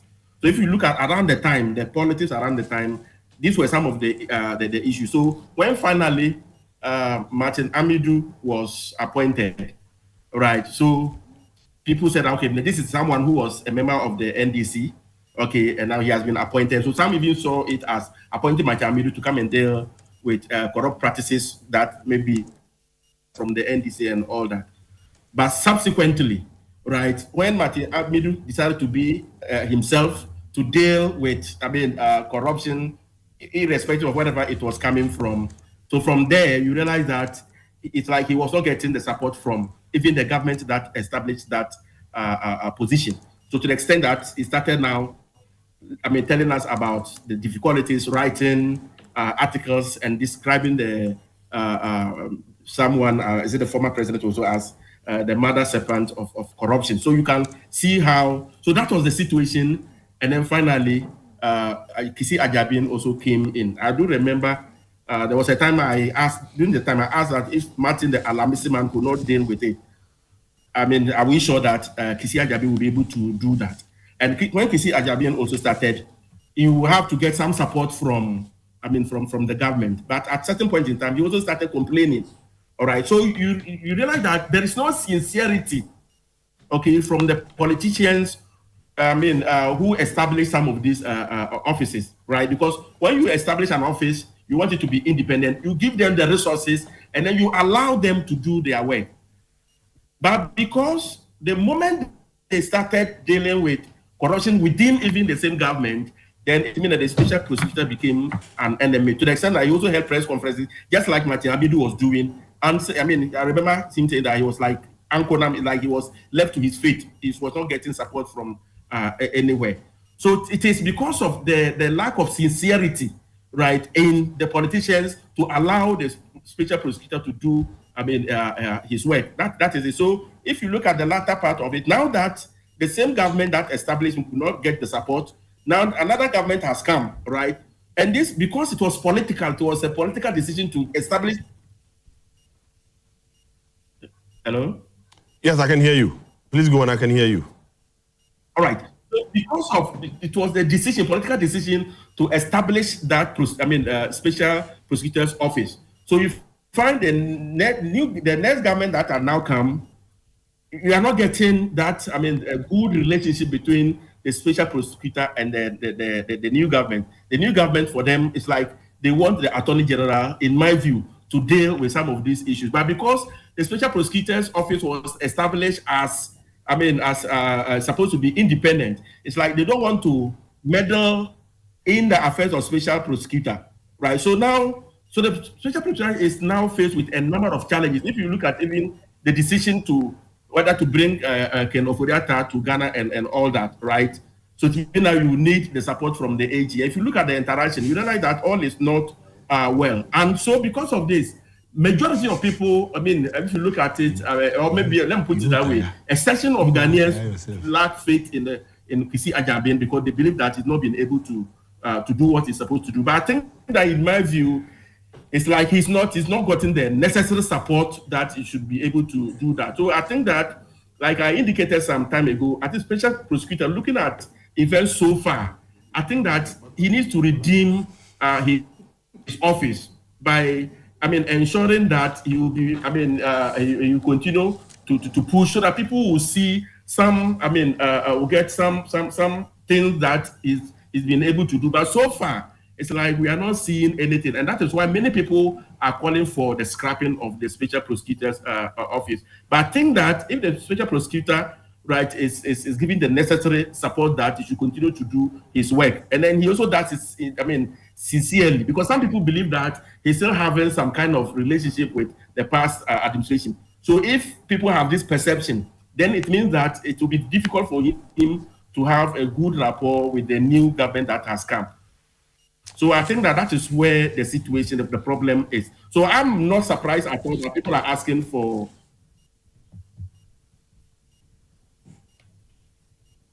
Okay, Doc. Thank you very much, Doc. So back in studio. So Kwame, let me come to you, Kwame. I have the proof for you, the earlier petition, okay. 27th January. Okay. So maybe they can integrate that into their conversation okay. to see why that one. So you shared it with... Yeah, I can give it to you. It says, Joy City Report, Patricia Boache, 27th January 2025, petition to remove Jean Mensah. But is it the same petition that the president is acting on That's now? what I'm saying, that he received that in January, didn't act on it, went to remove Maybe he didn't CJ. have merit at the time. But this one, he's going to... We shall see. We shall anyway. see. Okay, so it's not the case that you're saying that what he's acting on now is the January one. You're saying so that if he did not then, why is he now? Yeah, so he received one in January. Now he has received a fresh set of things. Okay. What happened to the January one? Was it a decision that there was no merit, so he didn't act, and therefore there will be no merit this time too? Okay, that's fair. I'll come to Senior to respond to, but let me go to Kwame. Kwame, we've been discussing Special Prosecutor. I'm asking you and Dr. Jalilu because we've had this discussion over and over again on this set. Yeah. Then we hear from nowhere. Yeah. Maybe you being the legal fraternity, maybe you saw it coming, but we hear from nowhere that two people are petitioning the special. In fact, we even heard Martin Pebu talk about, make some allegations on some sister stations about some alleged corrupt practices, and then even staged some demonstration, if I'm correct. When you heard this, what was what has been your take and what has been running through your head all through? Are we marrying the EC petition and the OSP? OSP and ECS. Because really and truly, the OSP So matter, that's what I'm asking you, the OSP first. Yeah, so okay. Speak to the OSP. Well, the OSP matter, I think Martin Pebu is a friend of mine, a very good friend of mine, actually. I think that he does not just pick up a fight without having the basis for doing that. I want to defer to his logic on this matter. And I want to believe that all of us are in this business because we want to protect the democracy that we have. And it is important that we have institutions. It is important that institutions are allowed to work. And people who have been privileged or have been given the opportunity to occupy such very sensitive institutions must exercise their duties to the Constitution. So, and to the people, by extension to the people of Ghana, okay? Now, if there's any doubt in the minds of people, if people have disagreements with how the OSP is conducting itself, if people have evidence to suggest that the OSP is acting contrary to the stipulated rules of engagement, then they have every right without more to petition for the removal of the OSP. I think that is well within their rights. The Constitution allows it. And so I do not find anything wrong with that. I have my personal problems with the OSP because I remember I told you on this set that I had petitioned the OSP to investigate the 13th All-African Games, in which I indicated to you that some amount of money was alleged to have been given to GBC. It turns out that that was a palpable falsehood, that we used over $15 million to buy food for the participants for a certain, period. I had every right to investigate corruption and corruption-related matters. I petitioned them. I never heard from the OSP until March this year. Okay, until March this year, when they called me to appear, to come and justify or something like that. And I didn't bother, because if I had petitioned you last year in the hope that we were going to investigate this matter, and you are now calling me to come and do whatever, then I didn't see the need, honestly. So I didn't go. All right.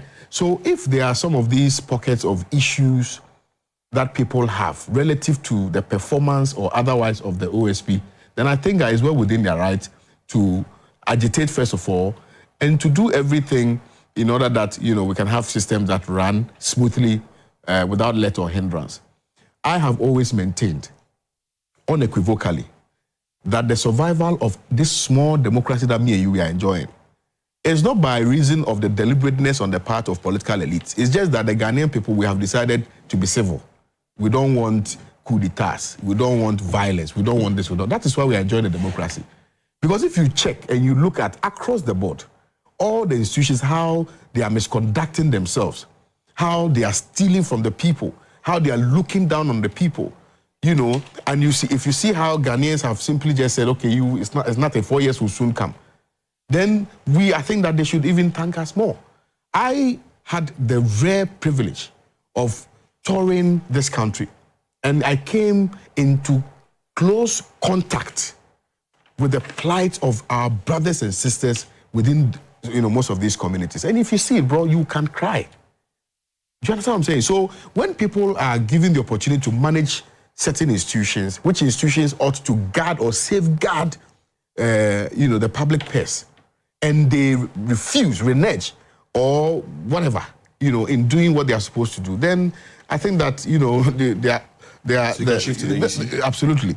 Now, on this matter of EC, contrary to this rigid mental position taken by Richard, I am of the firm conviction, and I've stated this countless number of times, that I do not support the removal of anybody.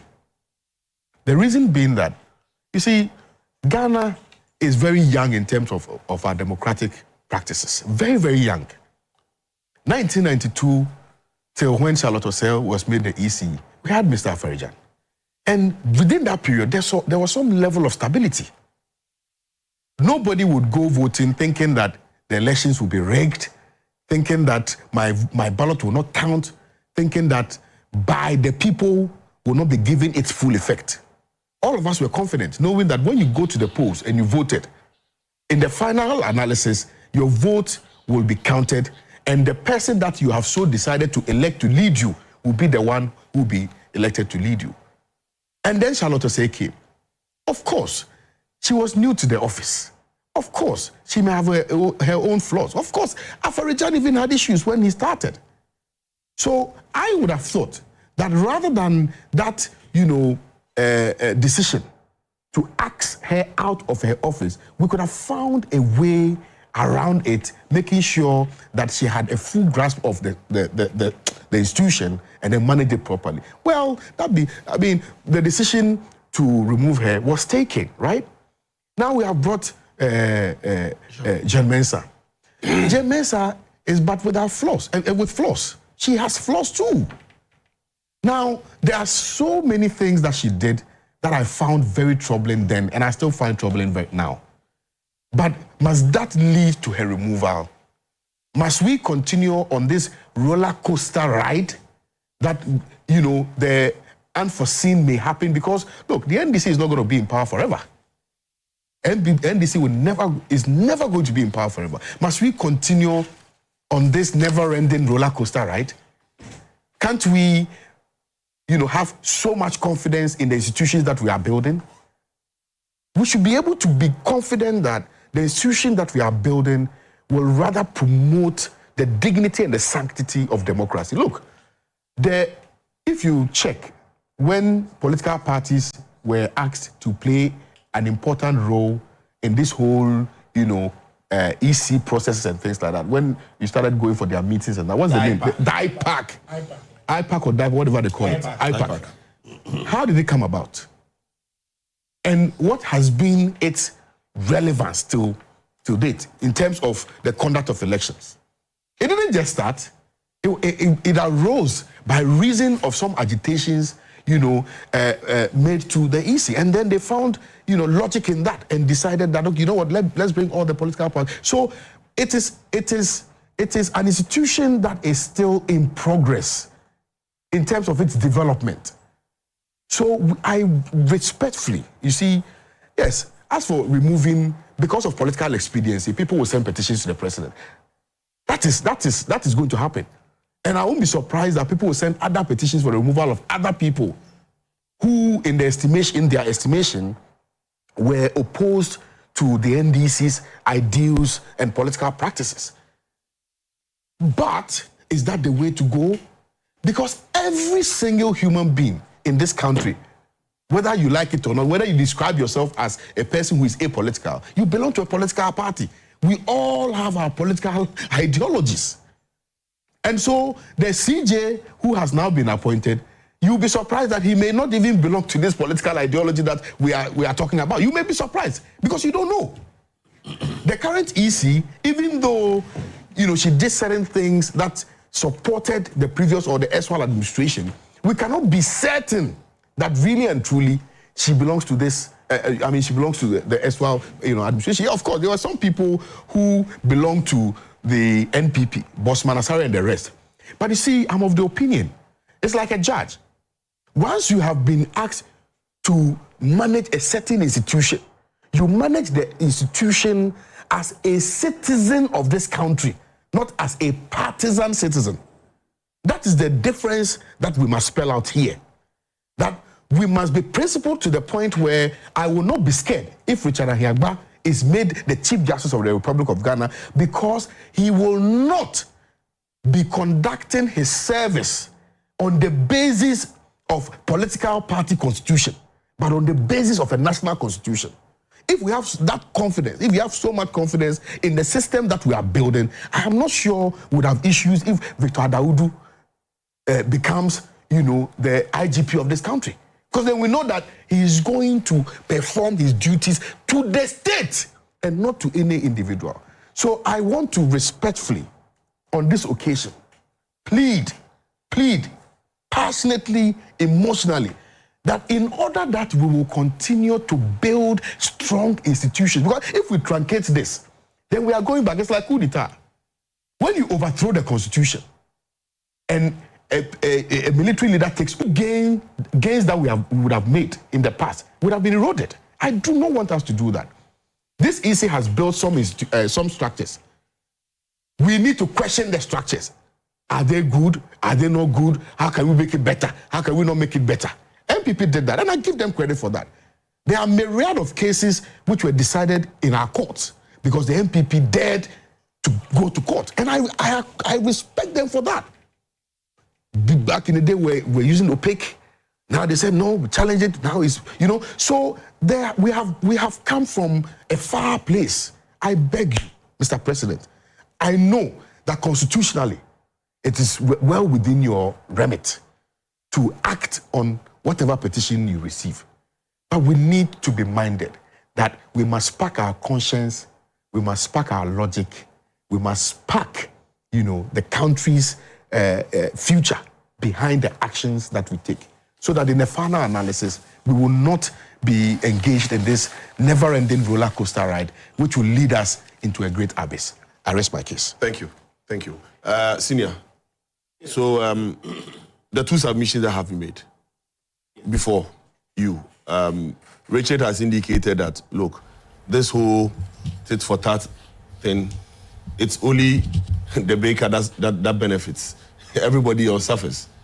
KWAME is making the same point that it's a young democracy that we have. It may have been done to Charlotte, yes, but the president should take a stand and not make this become one of the legacies as the person who keeps changing. You are in the NDC. There's already talks that, well, you guys had already envisaged this and planned this, and it's just you activating what has been planned. How are you, as a party in government, managing all this space? Thank you.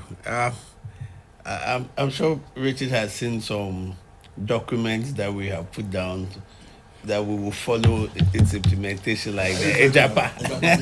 Yeah, so maybe ours will also come out. Maybe yours is the reset agenda proper. But I haven't seen it yet. That's on the lighter note. You see, this whole issue of removal of heads of institution, especially the democratic institution, and some senior public officers, you see, it is something that has been done for the purposes of, your position has been elevated, everything, at least it might not be all that you want, but because of the services you render to this nation, the standard is so high. And if I say standard, it talks only about stated misbehavior. And this stated misbehavior has not even been defined in the Constitution. So what we now go to is the ordinary dictionary meaning of what is stated misbehavior, which has made it a little bit problematic. So you can't do anything, and that, excuse my language, is maybe you are at that position, you may go and chase some small girl. Maybe or chewing gum. Anything. In the court, at the bench, and you say stated misbehavior.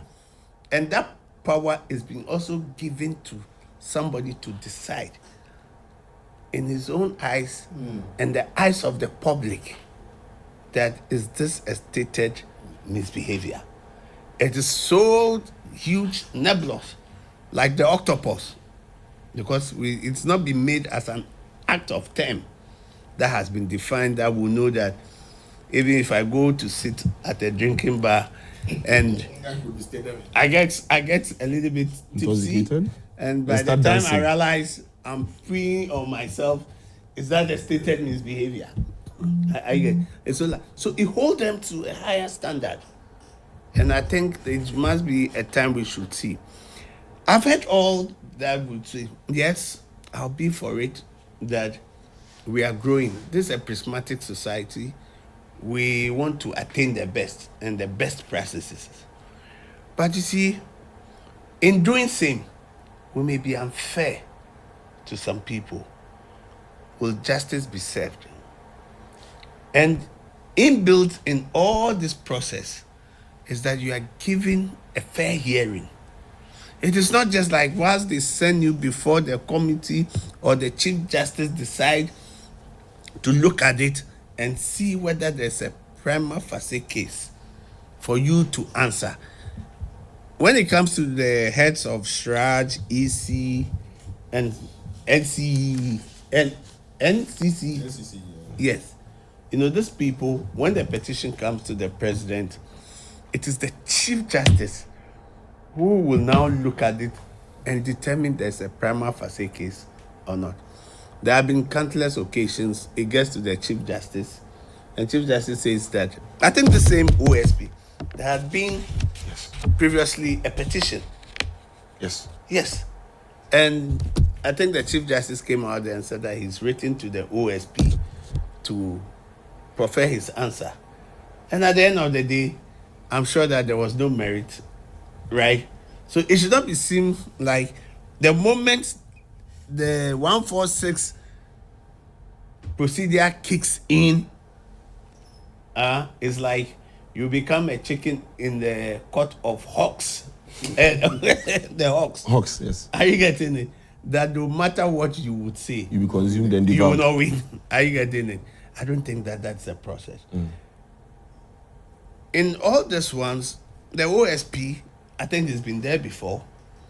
Once allegations are being made against him, he will have his day before the Chief Justice, for the Chief Justice to determine. And I'm sure anything that is done, at the end of the day, once it's held, even in camera, you can ask for the proceedings. It doesn't mean that after that you cannot ask for and challenge, right? So I think that the reason why I'm saying that, yes, it is good, the appeals that are being made to the president, but should the president take the petition and sit on it and say that I will send it to the appropriate court? So how about the other peoples who petition came and you sent it to the appropriate courtesses? Will it be fair to these citizens also who have, you know, some of the, only the consumption of the president for him to forward. So if you come and you publish your petition for people to know, let's give them the opportunity, because people will write 1,001 petition because they think that the Constitution has given them the right. It was even challenged that it's not everybody who can just stand up and write petition for removal of head. But the court in Ajetu, when Chief Justice AHIAGBAH, it was written that it should be removed. The court in its interpretation that anybody who is a citizen can petition. So for me, whilst OSP has been there before, I don't think it's a problem. He knows the terrain and he will go through. When it comes to the EC and the deputies, like we are saying, yes, they may have made, not everybody, there's nobody who is infallible, right? But we are looking at institutional autonomy, longevity, and what are the reforms that can come in. You see, when Afarijan was there, everybody used to criticize him, but at the end of the day, he became the toast for everybody. We loved him. In his days, he sits down. So I'm sure these are people that we can see how we can strengthen it. The mere fact that they will take the EC commissioner and the deputies to go through for the Chief Justice to determine whether there's a prima facie case or not, I think that they allow the process to go on. Okay. If it is frivolous, it will be frivolous. Right. But if we said, Mr. President, don't send a petition, it will be a bait. A bait to the president to blatantly violate the Constitution, his duty, what he has to do. But as my bigger brother here has said that politics shapes the law. But he's indicated that there was one that came in January. As to whether that one went to you see, that's why I'm saying not. that the petition that goes, the law says that even if the petition comes, there was no need. You can say that, a petition has been brought. The content, everything is in it. But if you bring the content and the rest, even there and there, I'm sure that the council, the President Council would see that this is what the law is saying. So with this petition, don't even look at it.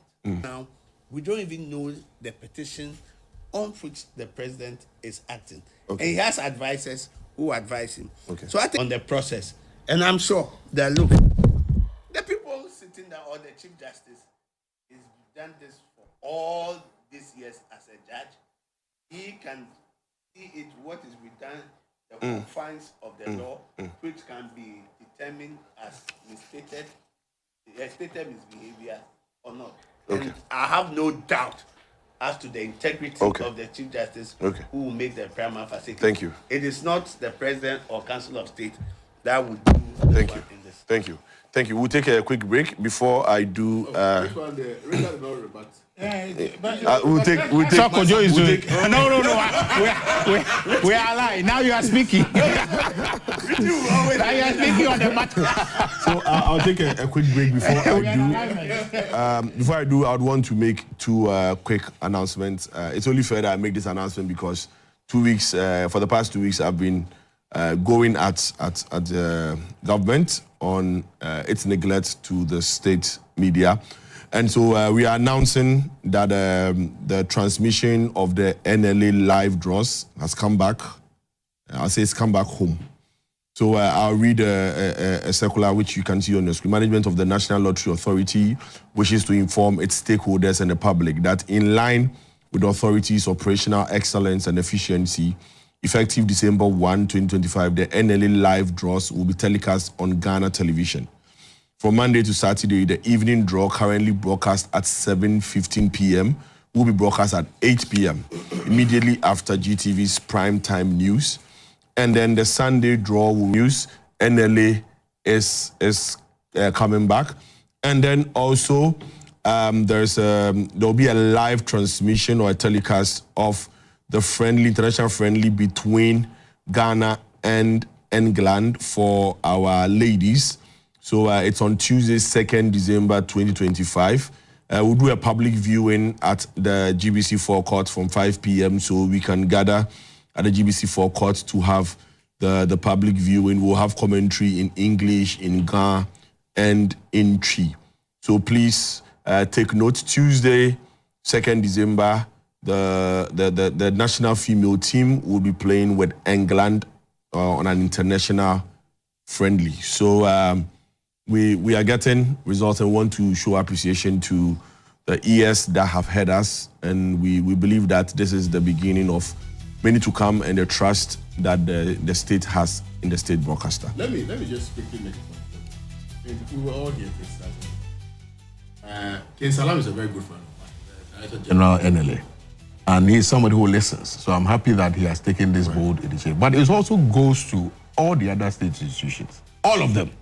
They must do business with GBC. Because that's the only way this station can survive. That's the only way. Thank you. Thank you. So we'll take a quick break. Right after we'll discuss the IGP contract extension. We'll be right back.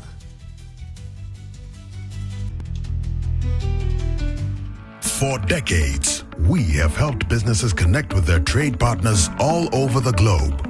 From Ghana to Burkina Faso, Côte d'Ivoire, Benin, Togo, Senegal, China, Morocco, France, Netherlands, and many other countries.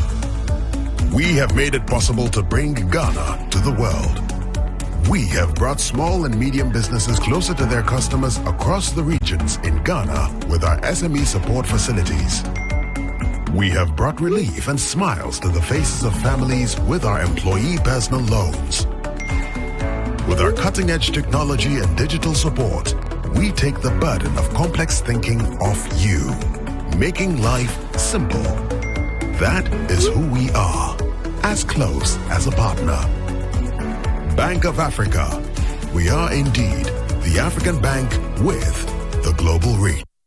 Current Agenda is brought to you by Bank of Africa, the African bank with global reach. Bank of Africa, as strong as a group, as close as a partner. And National Petroleum Authority, NPA, where customer care meets excellence. Welcome back. Well, I'll read a few messages right after we go into the discussion. So this sender says that the judiciary has long been partisanly politicized long before Nanado. The fact that the nomination of a prospective Chief Justice is the sole prerogative of the President will perpetuate that. The Constitution is the nemesis. Let us overhaul it. Okay.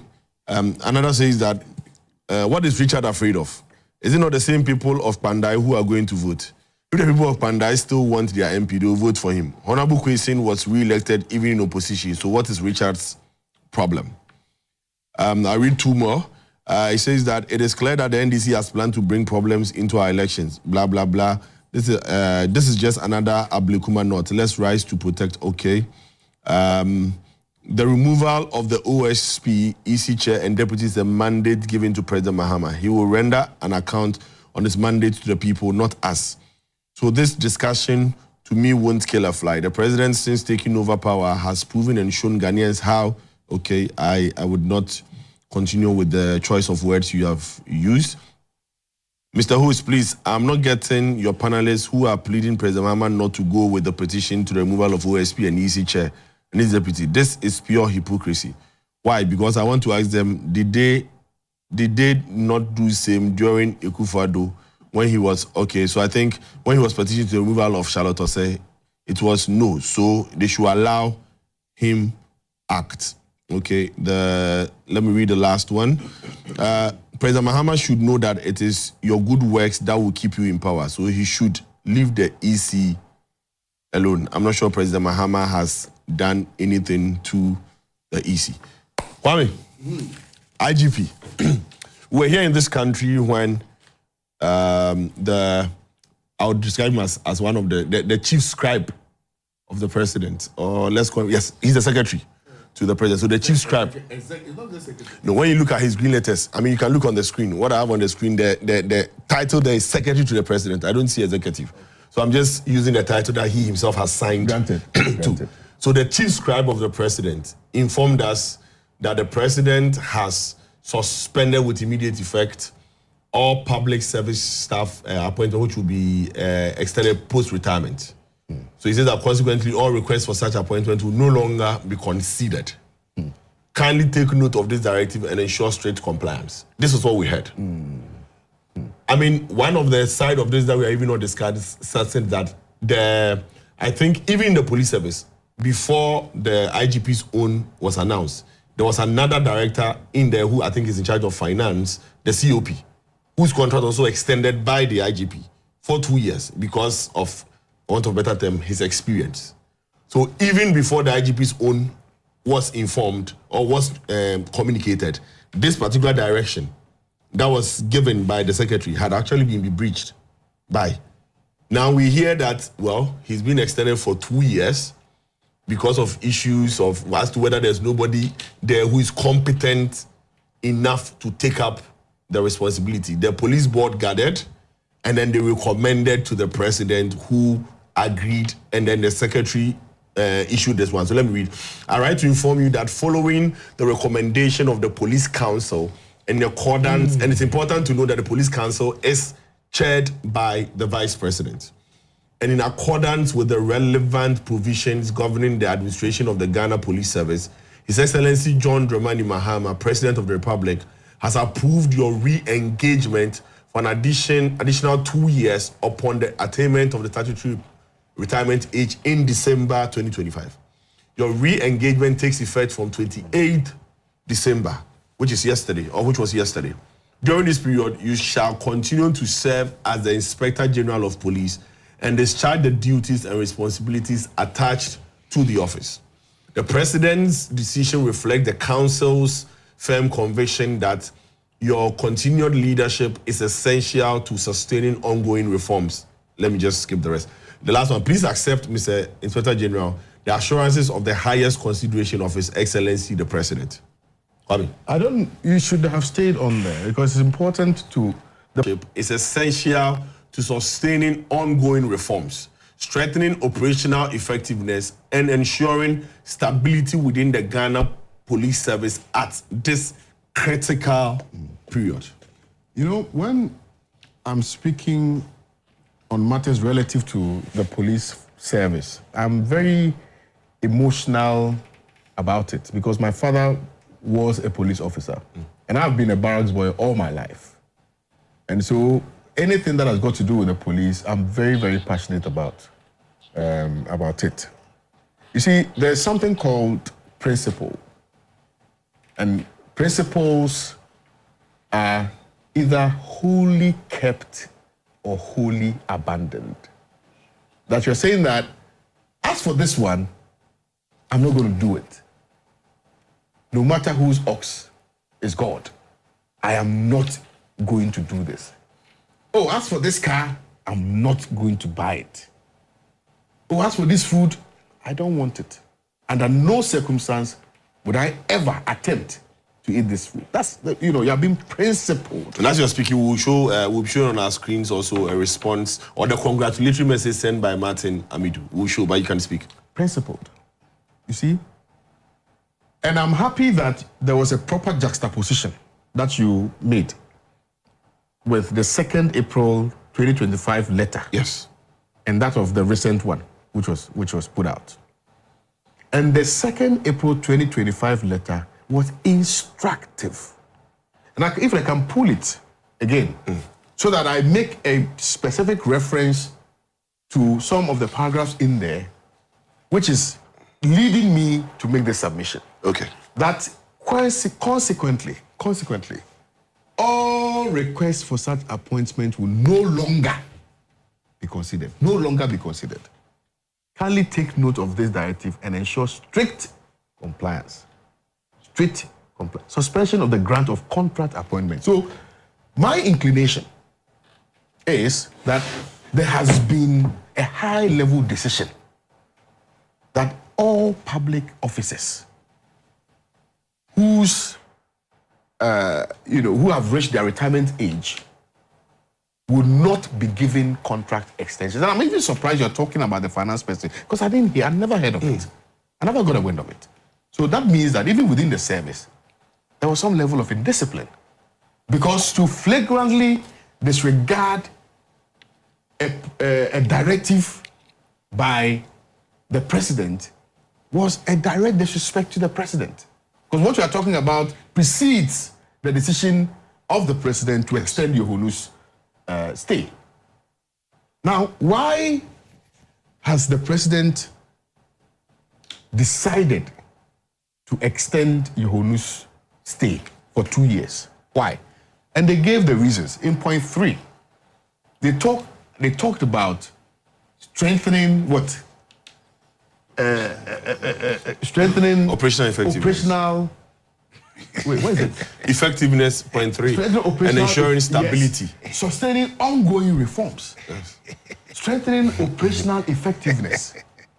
And ensuring stability within the Ghana Police Force. I mean, you see, the reason why I am referencing this is because I wanted to find out if there is any agency or if there's any matter that required the excellent expertise of Yohonu for him to stay on as the IGP. I was just looking for something exceptionally different or exceptionally radical, for which reason we needed to keep him there. In fact, it's also important for you to note that the president himself, on 27th February, when he was doing his, I think it was the State of the Nation address, he made mention in there, and his words were that declaring a post-retirement contract distorts public sector progression and would no longer be permitted. Absolutely. That was even the president's own words. That's what I'm talking about. Principle, the animal court principle.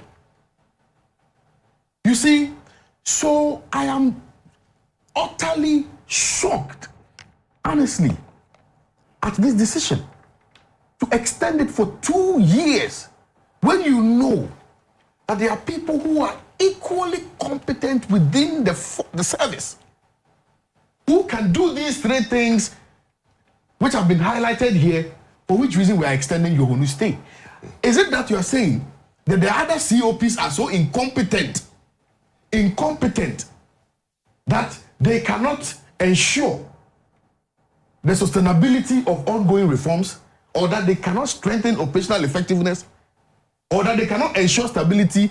Is the police service so disorganized, so disunited, to the point that you need COP Yohonu to continue to stay so that he will ensure that there's some stability? Is it so destabilized? Yes, the Ghana Police Service. Without him, so destabilized. Without him. So he's a primus inter pares. Without him, nothing can go on. So when he retires after 2 years, and the decision is that whatever it is that he wanted to do, it has to take him more than 2 years. Are we still going to keep him there? The act requires 5 years, so 2 years, 2 years, not beyond. Yes. So the Constitution requires that. What kind of precedent are we setting? Look, His Excellency Mahama indicated to the Ghanaian people that he wanted to reset the country, and with the greatest of respect to His Excellency, I think that some of these decisions would make him unpopular, because the police service, they are also trying. People are there. People are trying to build themselves up. People are there who are in line to succeed. Yohonu. People are in line. I know a few of them, and I'm not speaking because of them. I'm speaking because of principle. And I've heard arguments about, but why can't anybody change his mind? It's not about changing your mind or not changing your mind. It's about giving confidence in people. And I'll give you an example, bro. When I wrote my entrance exams in 2015, I wanted to go to Makola. When I wrote, I passed. I went for an interview and they excluded me. Do you know how that made me feel? It made me feel worthless.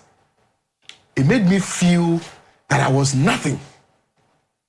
That's how painful some of these things are. That is a bottleneck that is preventing you from achieving that which you know you ought to achieve. And this is deliberately created bottleneck. Why are we doing this to ourselves? Bro, why are we doing this to ourselves? So how can somebody work for this country passionately? And I've been saying this, and I'll end on this because I know you want to move to my senior colleagues. You see, I keep saying that when you are young and you are working for this country, it is your dream that when you get to a point, the country will take care of you. And that is the only reason why people will be so committed to fighting for their nations, to fighting for their countries. Because the country will not leave them in the middle of an ocean, all alone, with the waves crashing them. The country will make sure that they sail ashore. And so, when people have dedicated themselves to the service of this country, when they have made sure to work, regardless of all the negatives, regardless of the lack of, toolkits that they need to work, they have worked their way to the top, and they know that they are due for promotion to becoming the IGP, and you say that because of maybe some personal parochial reasons, because there's no proper justification for this, honestly, you want to, prevent people from getting to the echelons of their careers. It's so sad. You are heated. I'm not heated. I'm just. I can feel it. I feel the and passion. I told you that my father was a police officer, and I know what he went through. I'm telling you, he was interdicted for frivolous things. He went to arrest an armed robber. Listen, somebody who was a petty thief, and I'm ending on this.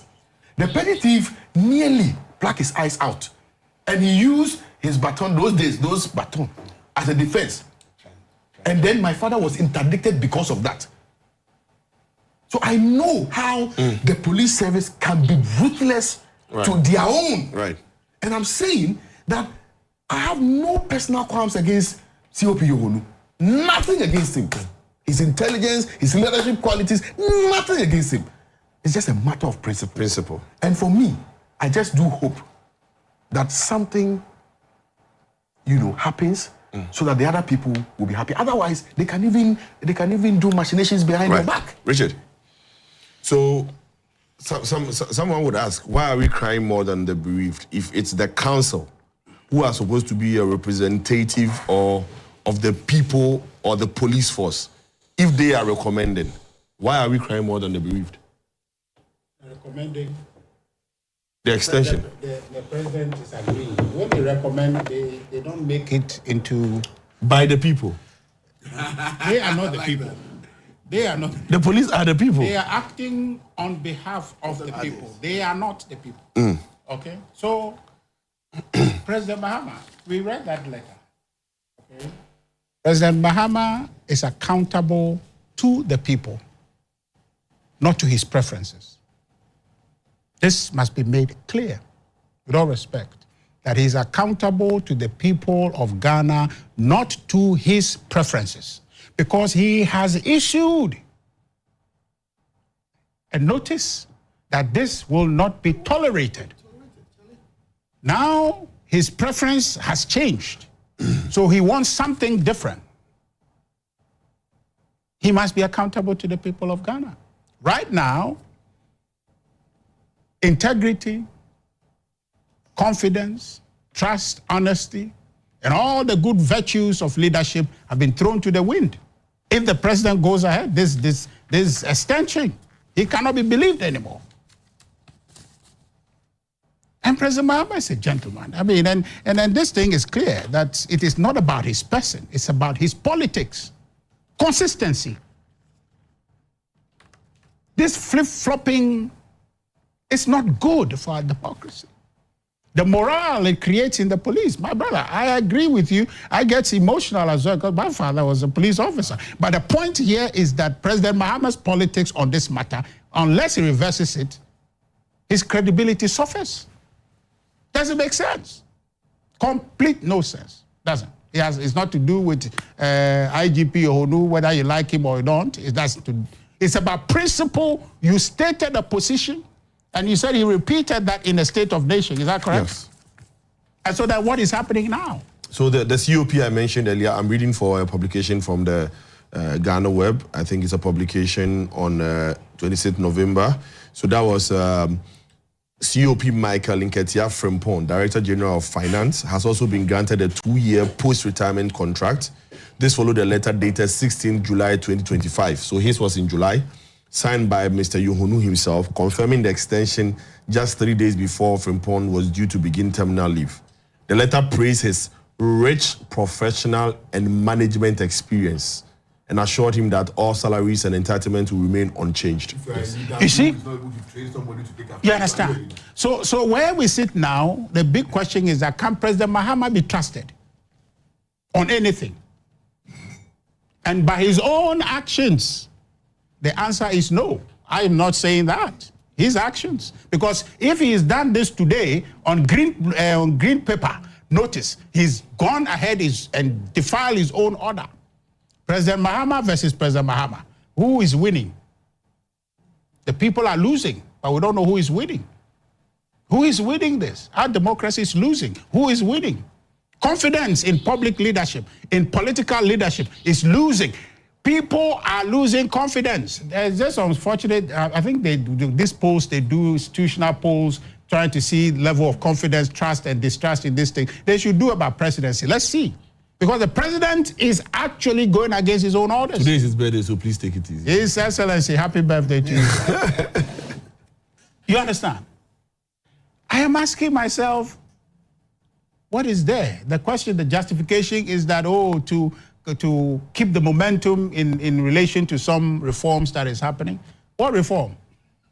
What is the reform we want to see? What is it that they are doing in the police that is so novel, that is so technical, that he, IGP Odu, must do? That he's been in the police long time. He was deputy IGP, wasn't he?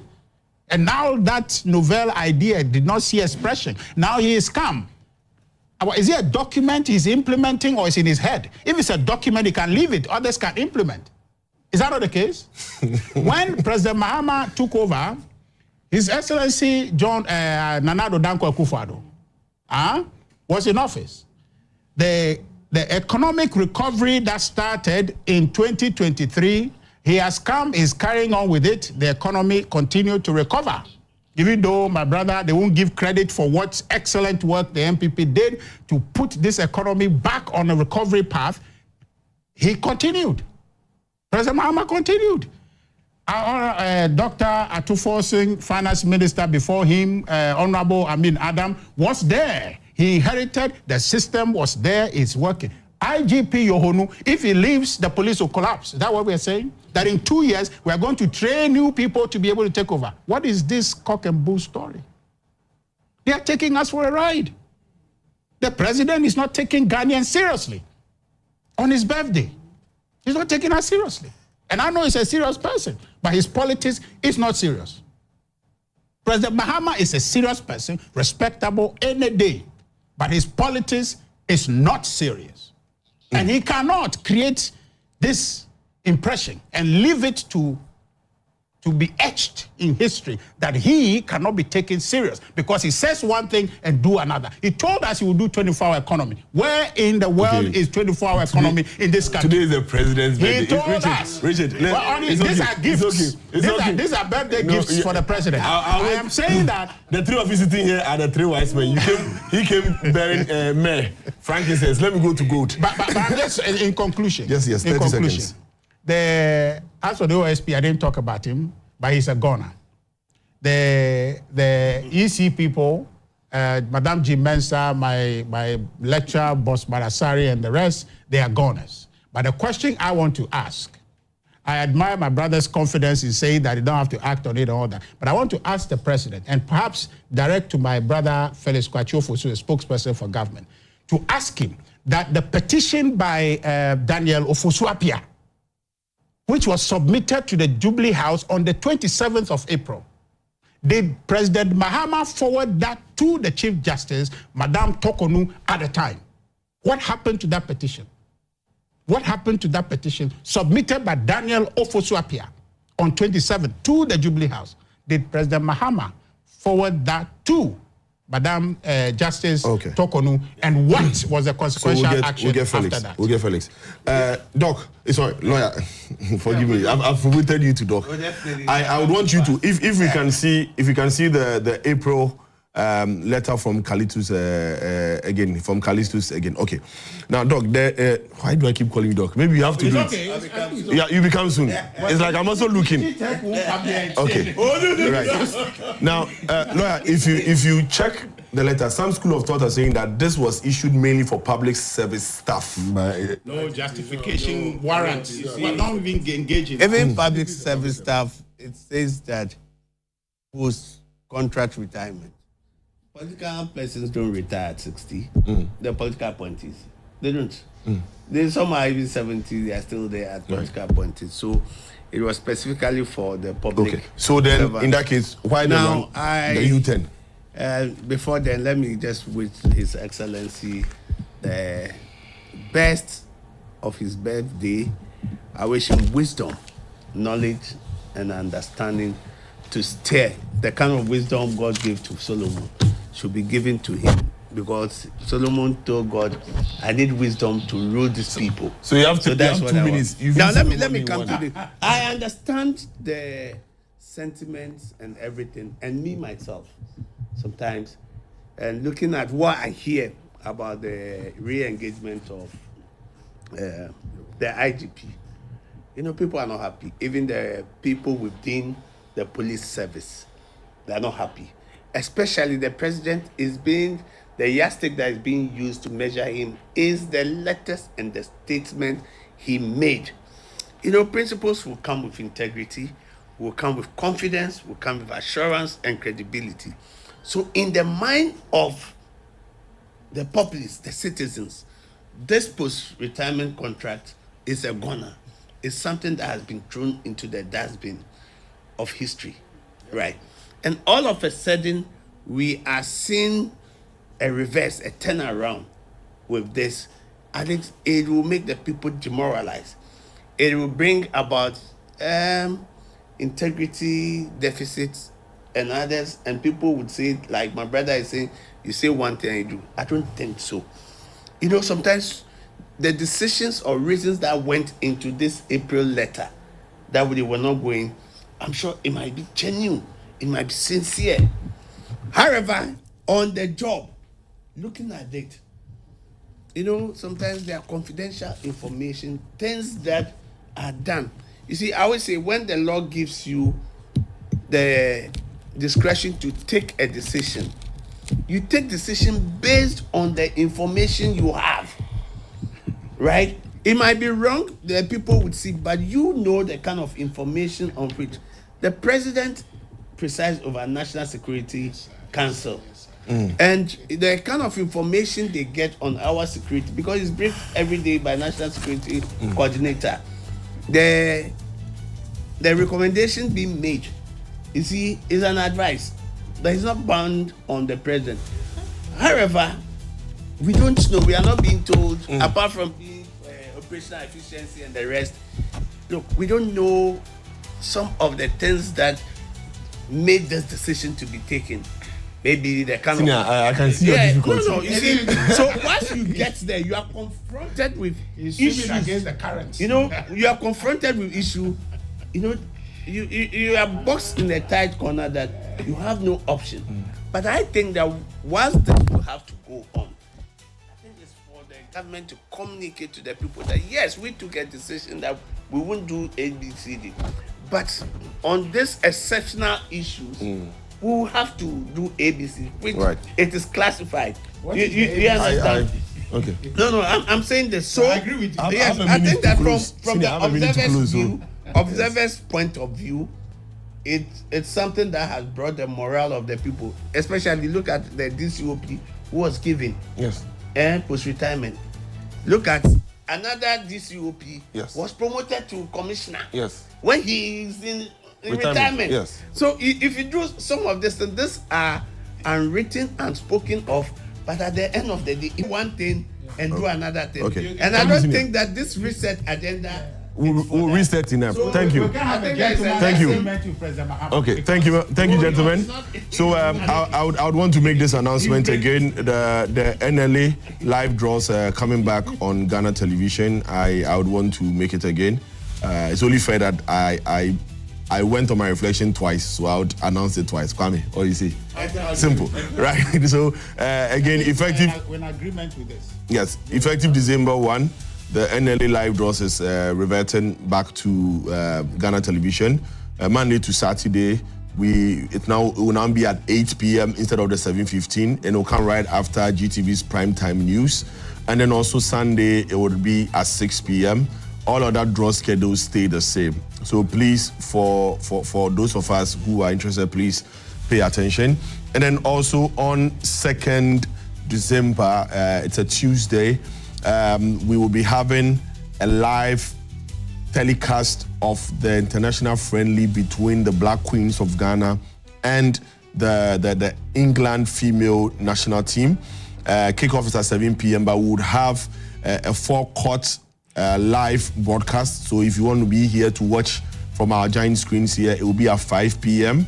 At the GBC forecourt, 5 p.m. But then it will be live on GTV Sports Plus at 7 p.m. Kickoff is at 7 p.m. So please make it a point to watch this game. Let's be patriotic and let's support our female national team.